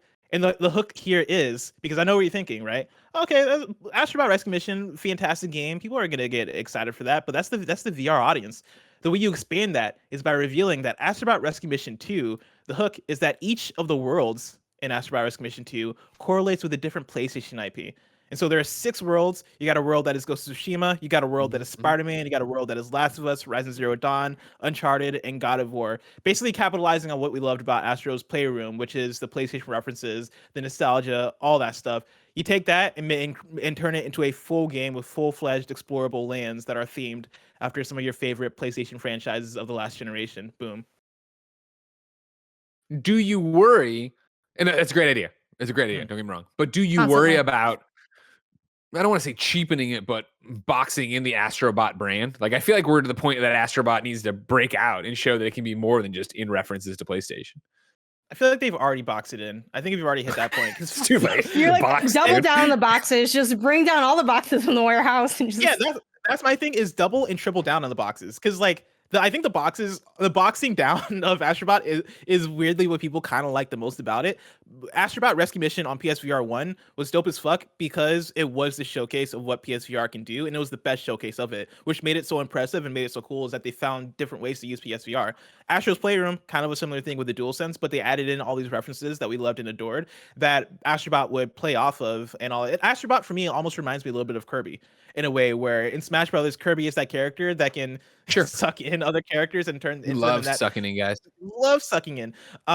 You can turn Astrobot into that and make Astrobot the celebration of all your other franchises, and you use that to strengthen that brand and get people who might not be into VR or might not be into Astrobot as a pure platformer. You get them in that way, and then you also give Team Asobi. I always think mix up with Asobo. The Microsoft. Is that what, Greg? I'm really passionate about Astrobot Rescue Mission. They're like, we'll be damned if you box us in. Was that an entire bookcase? So there's a off to my left. There's the hallway here, the stairs up the hallway here. And over the weekend, I had been hanging pictures, and one of them was that I did the stud finder, and I was like, oh man, there's like electricity back there or whatever, and I was like, oh, and I was like, this command hook seems strong enough. And ladies and gentlemen, the command hook was not strong enough.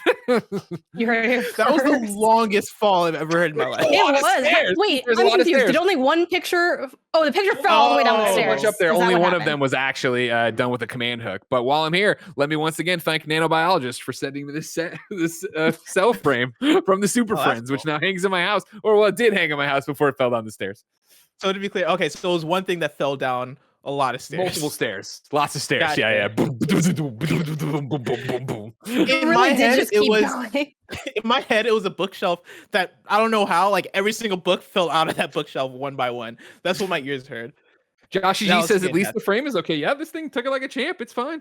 Maybe a bit dinged up here, but nothing a magic eraser or a Sharpie can't fix. That was so crazy. I no longer have any fears of anything happening now while I'm recording after hearing that noise. Where it's like, let's just talk through it. My favorite was I shared it on that day when Roger Craig Smith announced that he was like leaving the Sonic thing, which then he wasn't leaving Sonic after all. But I shared an interview I did with him that was a Patreon exclusive, and literally in that interview, it's like I feel one of my smoothest / worst interview moments of all time, where I had like a 32-ounce Shakespeare's glass, which doesn't make sense if you're not from Missouri. It doesn't matter. I had a big cup of water, and I knocked it over talking to him and spilled it entirely onto myself all over my crotch, and I didn't miss a beat talking to him. I was like, mid-question, I'm like, whoa, blah, blah, blah, blah, blah, and I was soaked in wet, and he's like, yeah, before I answer that, did you just knock it? He's like looking at me covered in water. He's like, are you okay? I'm like, I'm fine. Let's just keep the interview going. That's fantastic. I forgot what point I was making. I think I was talking about Astrobot is good. Yeah, I was gonna say Team Asobi, I think has room to grow with another franchise too if they did want to make something that didn't want to be boxed in like that. That's honestly what I'm hoping they do. Like I as much as I would love to see Astrobot Rescue Mission 2, yeah, like I don't know. I hope they do both. I hope that we see a sequel and then that we also like get them to do something new. You know, I'm always a sucker for like whatever your new idea is, even if it ends up being bad, I'm like, you can always just run it back. Like, I mean, it reminds me of what, and I'm not saying they did it for this reason, but like, you know, to make a comparison, like Night School doing, you know, After Party, but then, now it's Action Free too. I'm like, there's always time to go back and try something to continue a established franchise. There's not always time to make something new. But yeah, I think that one would be like super exciting for sure. Hold on one second. I got to explain it to Jen now. Jen. Yep. Health and welfare check to make sure, you know, I'm okay. Yeah, makes sense. That's awesome. Janet, what's your closing trailer to end this? Speaking of new, we already talked about it somewhat in a negative light, but we're moving on. It's a new era for Bend Studio. We see what their new game is. Maybe just like a small trailer, maybe, because like I think one thing that's great, like one thing I really enjoy from showcases and presentations is when they provide that like little fulcrum that's taking us from the present to the future, where it's like, okay, we gave us more info on what's coming up down the pipeline, what we can get excited about, and then a little hint of what that next thing is going to be. So I think Bend Studio's new game being that would make a lot of sense. And even though they haven't really like given me a lot of reason to think that they're even close to ready to showing anything for it, I think the fact that they're casually like bringing it up in like these very intentional interviews that are like on the PlayStation blog it's always weird there's an interview on the PlayStation blog because it's like, okay, well, obviously it's just the stuff you wanted to say. But even them just kind of casually bringing that up, I think says that, well, one, they're working on it. And two, that, you know, I think they could be far enough along to show a little something. Yeah, that'd be interesting too. Yeah, I would hope. I'm excited to see what their new IP is. I wonder how far out it is and when you would tease it. But yeah, even if it was just a incredibly quick teaser, that could be cool. Yeah, for me, like they're still very early, it seems like, from reports we've gotten of what they're working on. But I do like the idea of getting just a hint of it in the way that 6 months after PlayStation announced partnering up with Kojima, he was already ready to show us a trailer for Death Stranding. I think that sort of thing could be cool, especially for the fact of being able to point to things that are far out, but exciting and new, and being able to tease something with just a random trailer and have us go, what the fuck is that? Okay, Bend Studios working on this weird space game. All right, let's stay tuned to see what this is. I think there's something to that could be awesome as a closing trailer at a PSX. Well, there you have it, ladies and gentlemen. That's PSX 2021, if it happens, even though we're not holding our breath for it to actually happen. Blessing. Greg. What PlayStation updates do you have for me this week? I don't have anything big. All I have is the abandoned thing going. Kev, it's been a while since you directed the show. We haven't done PS5 watch since before the PS5 came out. You have to do that. Some of us are still looking for it though. What's going on? The PS5 watch is now just like, where can I get it? Actually, what the fuck is this thing? There is breaking news on that level if you really want it, ladies and gentlemen. I saw people in our chat talking about it, and I did see it on Twitter as well, that if you check your email, some people are getting emails from PlayStation saying like, hey, you're a dedicated follower or whatever. Like, we're giving you a chance to get it. Wait, like that. What I've seen is people ordering discless PS5s and getting the upgrade for free. Upgrade, yeah, I saw that too. I'm looking at this. Patrick Dees, of course, one of the FCF owners, tweeted, "Hey, Game Friendos, PlayStation 5 sent me this today, but I don't need another PlayStation 5. Does anybody need it?" And it says, "Confirmation: your exclusive invitation to order a PS5 console. Congratulations, you've been selected. We're pleased to extend this exclusive invitation." And I saw some people over here getting it. Why is getting a PS5 like getting a golden ticket in Willy Wonka and the Chocolate Factory? Or like, why is it like escaping the Hunger Games? Why does it feel like a raffle? It's too dang popular, you know? I feel a little slighted that they've never sent me one of those emails. Like, did anyone else like, oh, surely they'll hit me up? And I'm just like crickets. I'm like, maybe it went to my spam filter or something. But I didn't want no, it the anyway. truth is they saw my name and they just kept on scrolling. Like, that's what happened. I also like the idea too of like people getting these emails, which seems like really random and late. Can you imagine if they just never sent them off?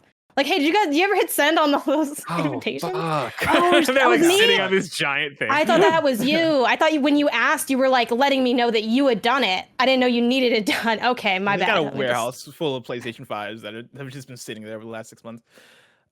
So for the abandoned thing, right? Like we talked about it a little bit on KFGD, and basically the thing I want to know from you guys is like, where you at with Abandoned to catch people up, right? Abandoned was this game that was revealed on the PlayStation blog a few months ago. They talked about it being this first-person horror game.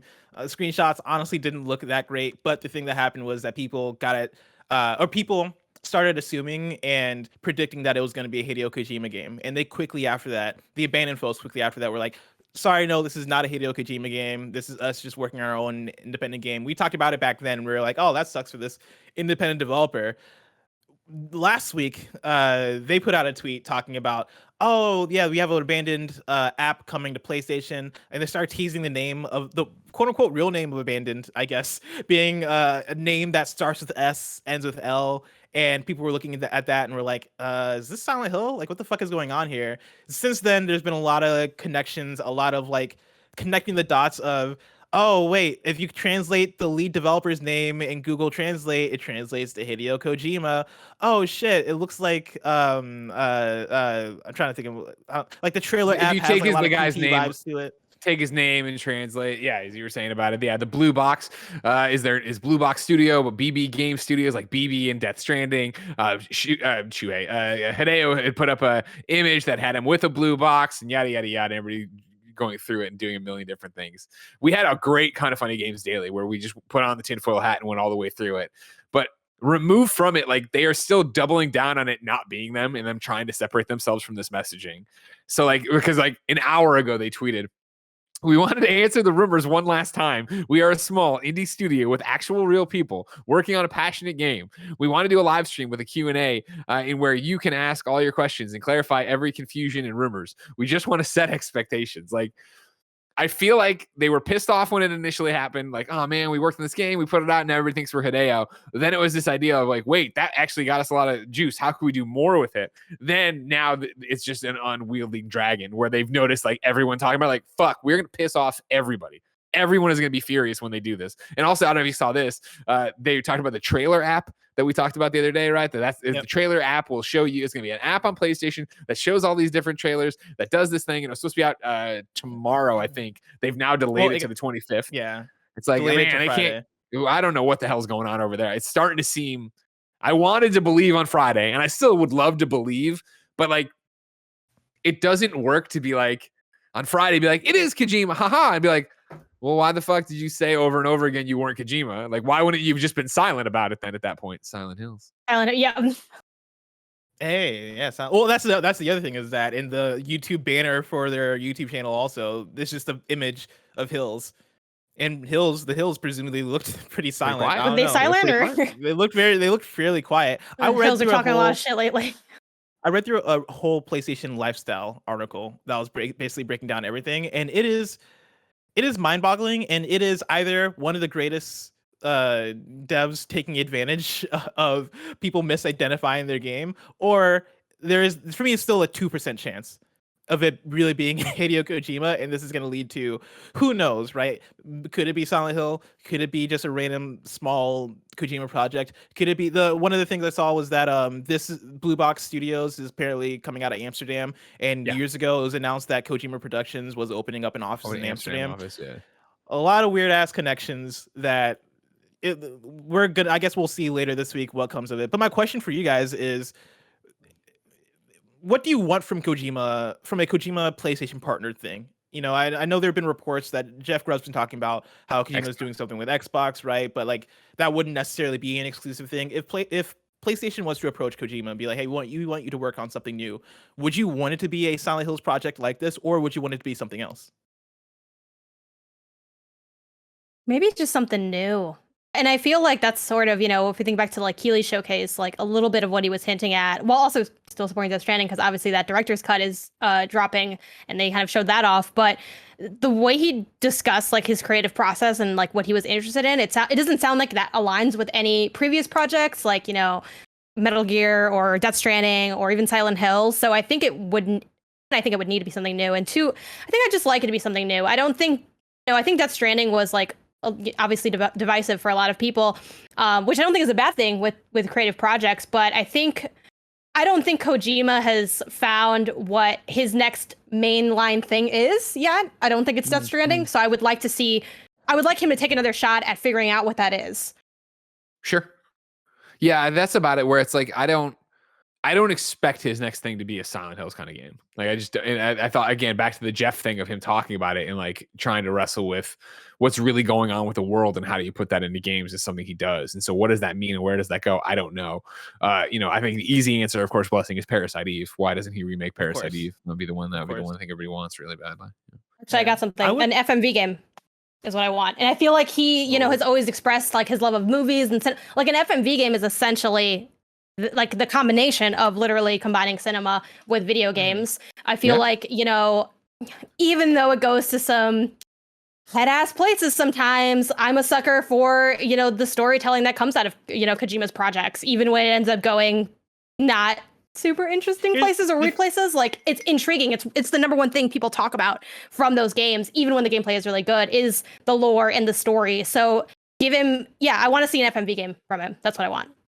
If I could see an FMV game from anybody, I think it would be Hideo Kojima. I think that is a good poll. When I think of good FMV games I've played, the one developer I think of is Sam Barlow, who did Telling Lies and Her Story. And I think Kojima could rock something like that in terms of, hey, put together the narrative yourself, try and figure out like all the hidden Easter eggs, try and solve the story yourself. I think Hideo Kojima would rock the fuck out of that. So I'd be totally down for that. I would like to see something horror from Kojima, and that could be Silent Hills. It could be something else that's not Silent Hill. But I think that's something that he's flirted with a lot, the idea of doing horror, and you see some horror elements in Death Stranding. I would like him to do a smaller project that is straight up hey, this is a 6-hour game or an episodic thing, and it is straight up me doing the thing that I wanted to do, but finding a new way to do it and scaring, terrifying my audience in all the ways that I love. I think that would be a really cool thing for Kojima to do. Otherwise, team up with Blue Point, bring back Metal Gear, PlayStation, get that back from Konami. Marry them up, Blue Point, Hideo Kojima, and give me what I want. The thing that sucks is that's what I want. I don't think that's what Kojima wants. I don't think Kojima wants to go back to Metal Gear, but I would love it. That'd be awesome.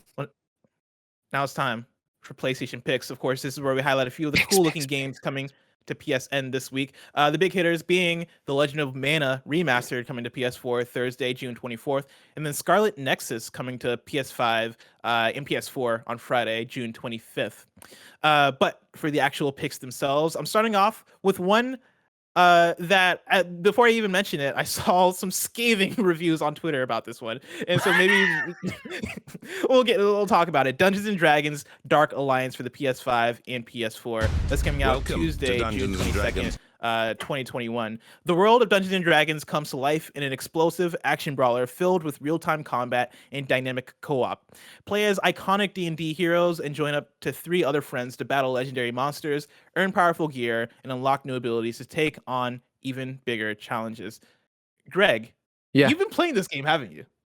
Yeah, so this is one just when they announced, or not even announced, when they sent out codes for it, or code requests, co-op, a looter I was like, yeah, this sounds like something I love, obviously, as I love Diablo and stuff like that, and even something like Minecraft Dungeons, right? The idea of just getting into a game, beating the hell out of enemies, getting better stuff going through, even Outriders to a certain extent, right?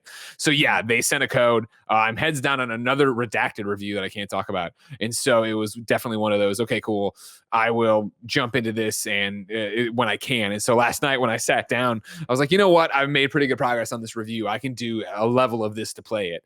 And I put it on and jumped into it, and whoo boy, it is rough. It is a rough game. I had extra codes because it's 4-player co-op. I sent them to Joey and Lauren, and I was like, you guys usually play these things and talk about them on our shows too. Like, I wouldn't describe this as a good game, but it is a co-op. You could have fun for a night and smash the shit out of him. I would not pay for it. I don't know what they're selling it for. Like, it is rough. Like, you know what I mean? It's that thing where like your character's running and it doesn't even. There's no even trying to joke. You can't even like squint your eyes and be like, oh, my character is really connecting with the thing. You feel like you're skating as you run, right? And like, oh yeah, it's a hack and slash. You know, you're slashing away and beating things up or whatever. And the combat, like the moves and stuff, and the combos and the stabbies for the, I'm doing the dual daggers or dual sword guy. Like they are. You saw them right there. They look good, and when you're locked on and fighting something, they can feel good. But if you're not locked on, it's fucking annoying as hell to try to fight because you just like blow past people and the camera's a struggle to move. And it's like from the jump, turning it on, like, and getting into the world, there's like this rod in the ground and this like cape, and the cape is like moving at like 10-15 frames a second. I'm like, oh no. But then like the game itself and the character himself, it doesn't look bad or stuff as you go through it. It's just, I haven't seen anybody's reviews of this. Is that in line with what you're seeing? I'm just like, well, okay. So I added this to the PlayStation picks over the weekend because I usually pull them in beforehand, and that was before I saw anything of it. And like usually the goal for PlayStation picks is to pick games that look like they're going to be cool games that are coming out this week. And when I woke up, the one tweet I saw was from SkillUp, who's a reviewer that I like. YouTube, I watch SkillUp all the time, and SkillUp's tweet says Dungeons and Dragons Dark Alliance is the worst game I've played this year, and it's not even close. Nice. And so I read that and I was like, oh, that's a PlayStation pick. But are you playing enough bad games though? Is my question for SkillUp, because that could be true. And I mean, I still believe that the game's fine. How many platinums is he farming in shitty games? Because I can definitely speak to some shitty games I've played this year that are way worse. But again, I wouldn't recommend this game by any stretch of the imagination. I want to say SkillUp also reviewed Necromunda Hired Gun, which was a game that I was looking forward to, but that ended up getting a 5 out of 10 from IGN. Gotcha. And yeah, it looks like he did review it, but also okay. So he's deep entrenched in the whack culture, so he can speak with authority on it. I got it. Yeah, it was funny playing it because it was that thing of playing it. I'm like, all right, cool. Like, like it's one of those, like, on paper you can see where this game would be interesting, right? Of like 4-player co-op, different character classes, play through, get loot. It's got the whole like Minecraft Dungeons, Outriders, you name it, right? Of like, okay, even once you've beaten this thing, like you can replay it at a higher difficulty for better loot. As you're playing through, you have these periodic like places you can rest, and it's an either or situation where you can rest and refill your stamina and refill your health kits and stuff like that to use, or you can ignore it and your loot rarity will go up, so you're getting better stuff as you play through it or whatever. And it's like, all right, yeah, and then you start playing, then you get to like jumping or something like, oh, this just doesn't. It feels like an Unreal demo that somebody's learning how to play a game, or learning how to make a game, I should say, not play a game. But it wasn't like I wasn't falling through the world broken kind of thing, right? It reminds me a lot of those weird AA games, which I'd expect from a Dungeons and Dragons Dark Alliance you just popped out, right? It was just like of the PS3 360 generations of just like, oh, here's some game that's out. Okay, cool. And you're like, it's not great, it's not good, but it's not the worst thing in the world. Yeah, it looks like SkillUp on YouTube actually did like Necromunda Hired Gun, but I looked up Balan Wonderworld SkillUp to see maybe he reviewed that, and he didn't. And so maybe he's not out here playing bad games. Maybe Janet's onto something. Gotta play worse games. It helps balance out the floor. SkillUp, if you're listening to this, play worse games. You can't so I can really judge this Dungeons and Dragons thing. You can't have the sweet without the sour. You got to play some shit games sometimes. Be like, you know what? This game is pretty good. It keeps you humbled, Yeah, exactly.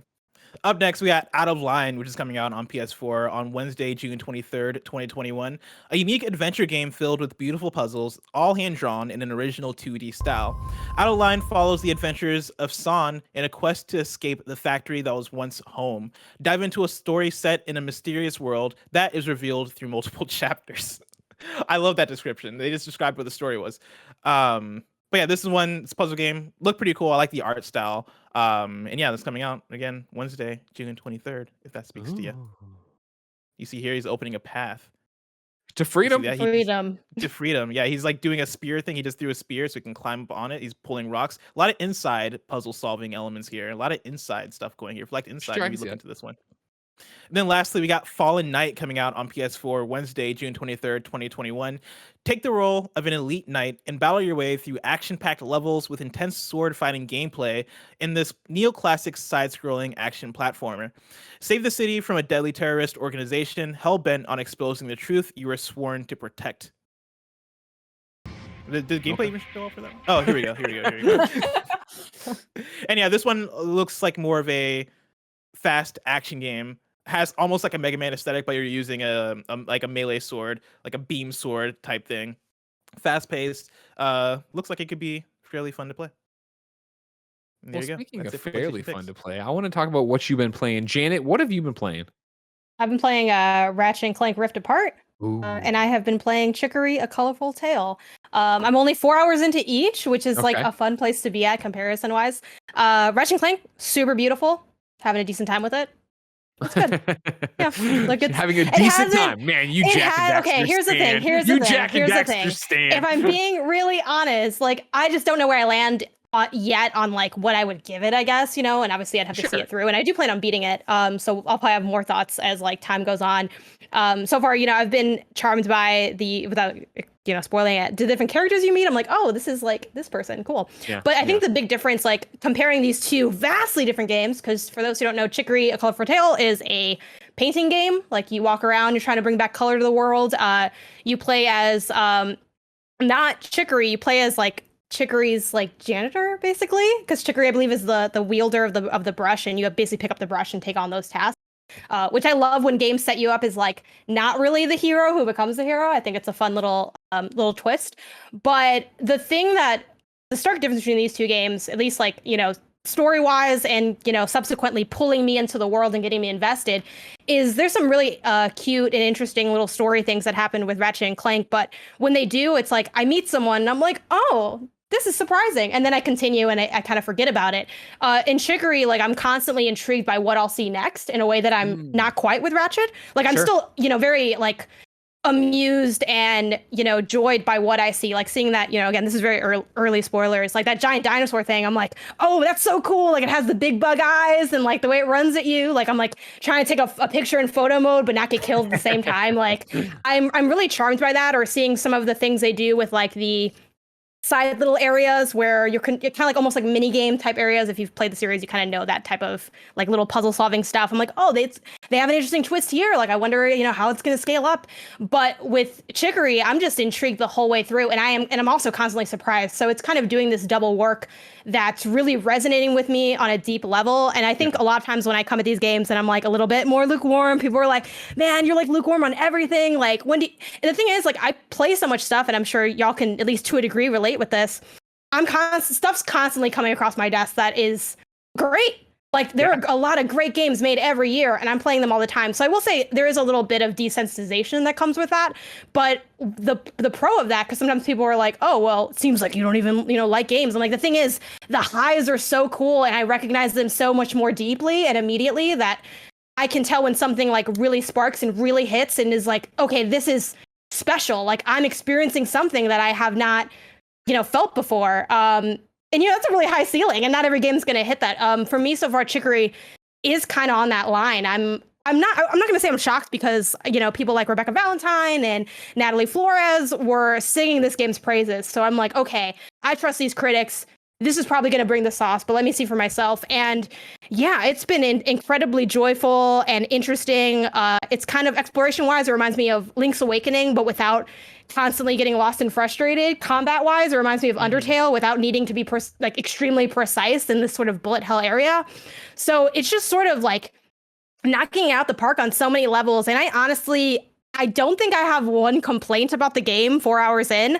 The only thing I could think of is you can, you know, put on clothes on your character, and you can't wear glasses and a hat at the same time. That is my only criticism of the game. Get out of here. That is literally. I love glasses and a hat. It's my favorite combo. No, I do. Honestly, it sounds like I'm just like being cheeky, but that is a bit of frustration. If you wear glasses out there, you know, shout out to the folks who struggle with seeing, because like I've been wearing glasses since I was 9, and I never understood. Panel.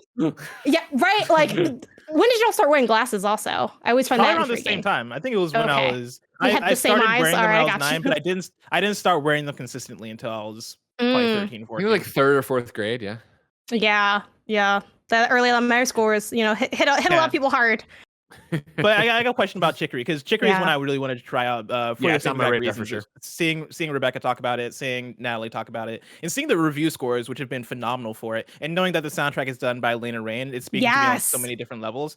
I booted it up. I saw that it had co-op, and then I turned it off because I was like, oh, I might be able to save this to play with a friend. Have you tried co-op at all? And would you recommend playing co-op? I actually have not tried the co-op, unfortunately, but I sort of did Google around for what it involves. And I think it just involves the other person painting with you. So for those who might be, unfamiliar, and admittedly, the trailers of this game, for me, I was in on this game because I love indies. It looked cute, and Lena Raine's involved. So I'm like, yeah, sure. And I'll basically play. Lena Raine is the composer. Yeah, go ahead. Celeste. Okay. Yeah. Among a bunch of other projects, but that's probably one of the more notable ones. And Lena does not. Sure. Yes, and Lena does not miss. Lena don't miss. So I'm like, okay, she gonna bring the heat too. Let's go. But I honestly didn't really know what this game was about, other than that you paint. I'm like, okay, I don't know. But basically, what the bulk of the gameplay is, at least 4 hours in, I don't know how crazy it might change or twist, is you're sort of walking around the world and you can paint in the area. It's kind of like you're going through these different coloring book pages that are blank. And you can sort of, it allows you to do what you want to do. So you can be as involved or uninvolved as you want to be in the painting. But the pro of painting everywhere or painting most of the area is sometimes it might reveal something hidden. There are times where you need the paint for gameplay. For instance, there's a side quest where you need to find these cats that are in trees and you need to paint over the trees to shake them out. So I'm not saying that you you could just not paint at all in this painting game, but it does allow for that freedom. Then there's also a layer of this game that's very much like the indie game Art School, if anyone's played that, where you get these painting prompts. This is a very, very light experiential spoiler, but early on you get to paint a shirt. They're like, oh, we need you to design this shirt because the world went black and white. Can you do this? And you do, and then you get to leave and wear the shirt. You can also change it later if you don't like the design. So there's, that kind of becomes obvious once you do one or two instances of those, that what you paint and design actually becomes part of the world, which makes you further more engrossed. And it's just one of those games where I might mess around and platinum this, honestly, because I'm enjoying walking around and finding the different, you can find different presents, and they might have some gear and you can wear that gear, or maybe that gear is for a side quest you have. And the characters, the NPC characters are so well written, and it has these multiple dialogue speech bubbles going where you can talk to people over and over again. I think they also do a great job tutorializing the game, where a lot of the tutorialization is through just dialogue with different characters. So it feels very old school in that sense. So yeah, it's a good adventure game. And I think the only people that might not like it is if you're really for lack of a better term, bitter about the idea of painting. You're not interested. I hate painting. I just want to design. I don't want to design the donut. If that really, you're I don't care. But even then, I would still encourage you to if you're cool with obviously spending the money on it, giving it a try, because it is. I think it does allow you not to. Yeah, it does allow you to go too hard on that. But yeah, I was going to text you actually, Blessing, because I was like, did Blessing play this? Because I don't. And then I'm not going to lie, this is maybe this makes me sound like a creep, but I didn't want to just ask you if you already played it and did you look at my trophies. No, that would have been easier to fucking do. I went on Twitter and I was like, at Blessing Chicory, #Chicory, and I'm like, did he? I'm like, he had to play this have my because number.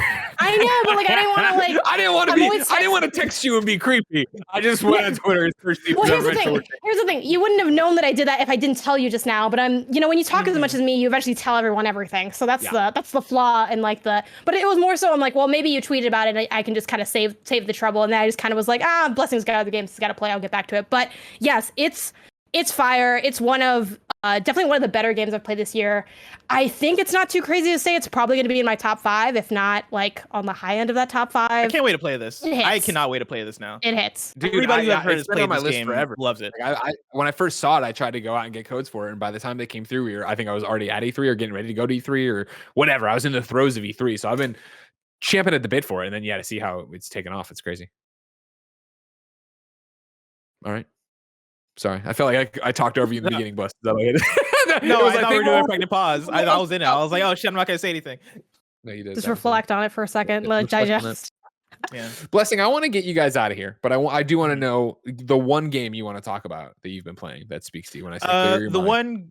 The one game. Oh man, Okay. Right? I'll Tough. talk about Guilty Gear Strive, because that's the one that I've been obsessed with for the last 2 days. But I do want to give a shout out. I did play Final Fantasy Kill Chaos. That's the title now. It's no more Stranger of Paradise Final Fantasy. It's Final Fantasy Kill Chaos. That's the title. We're rolling with it. And I also want to give a shout out to Knockout City. I am addicted to it. I have now played over 40 hours, and there's no sign of me stopping. I am Sapphire ranked in solos, and I am Diamond ranked in teams. Dude, I am fucking in it. I am in Knockout City, and I don't see any sign of stopping.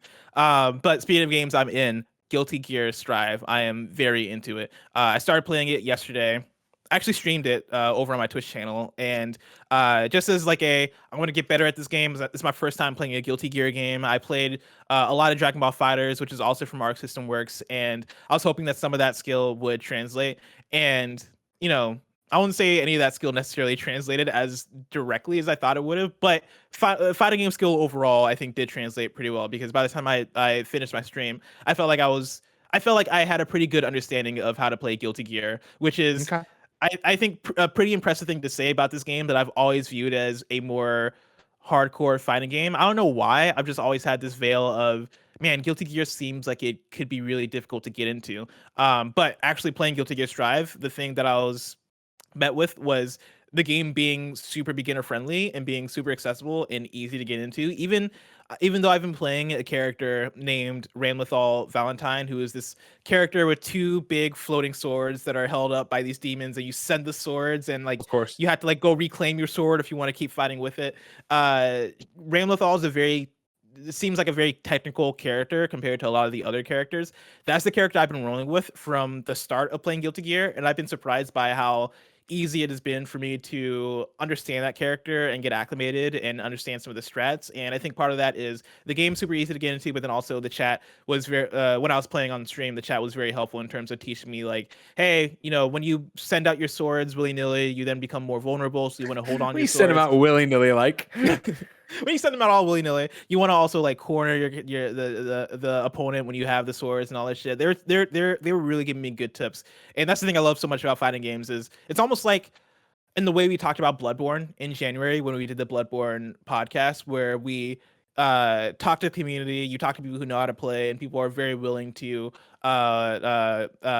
I guess Sherpa you through it and really guide you and help you get through it. That's the thing I love about fighting games most, is that people are super helpful with that type of stuff. And ever since yesterday, I've been playing it nonstop. Played it earlier this morning before shows, which is a thing I don't do as often. Usually when I'm about to go on a show, I like to get in the dock and make sure that everything's in order. But I had that thirst for playing more Guilty Gear. The game looks beautiful. It is one of the best looking games I've played, just in terms of art style and presentation. There is so much going on in it, and it's very reminiscent of Dragon Ball Fighters, if you've ever seen Dragon Ball Fighters being played, and earlier Guilty Gears as well, where the art style just seems too good to be true. And if you're not a fighting game person, I think a better comparison might even be Cuphead, where it's like, how the fuck did y'all pull this off? How can something look this good and this crisp at the same time? And yeah, Arc System Works, they know what they're doing in terms of art style. They absolutely knocked it out of the park. The different characters and the personalities and their gimmicks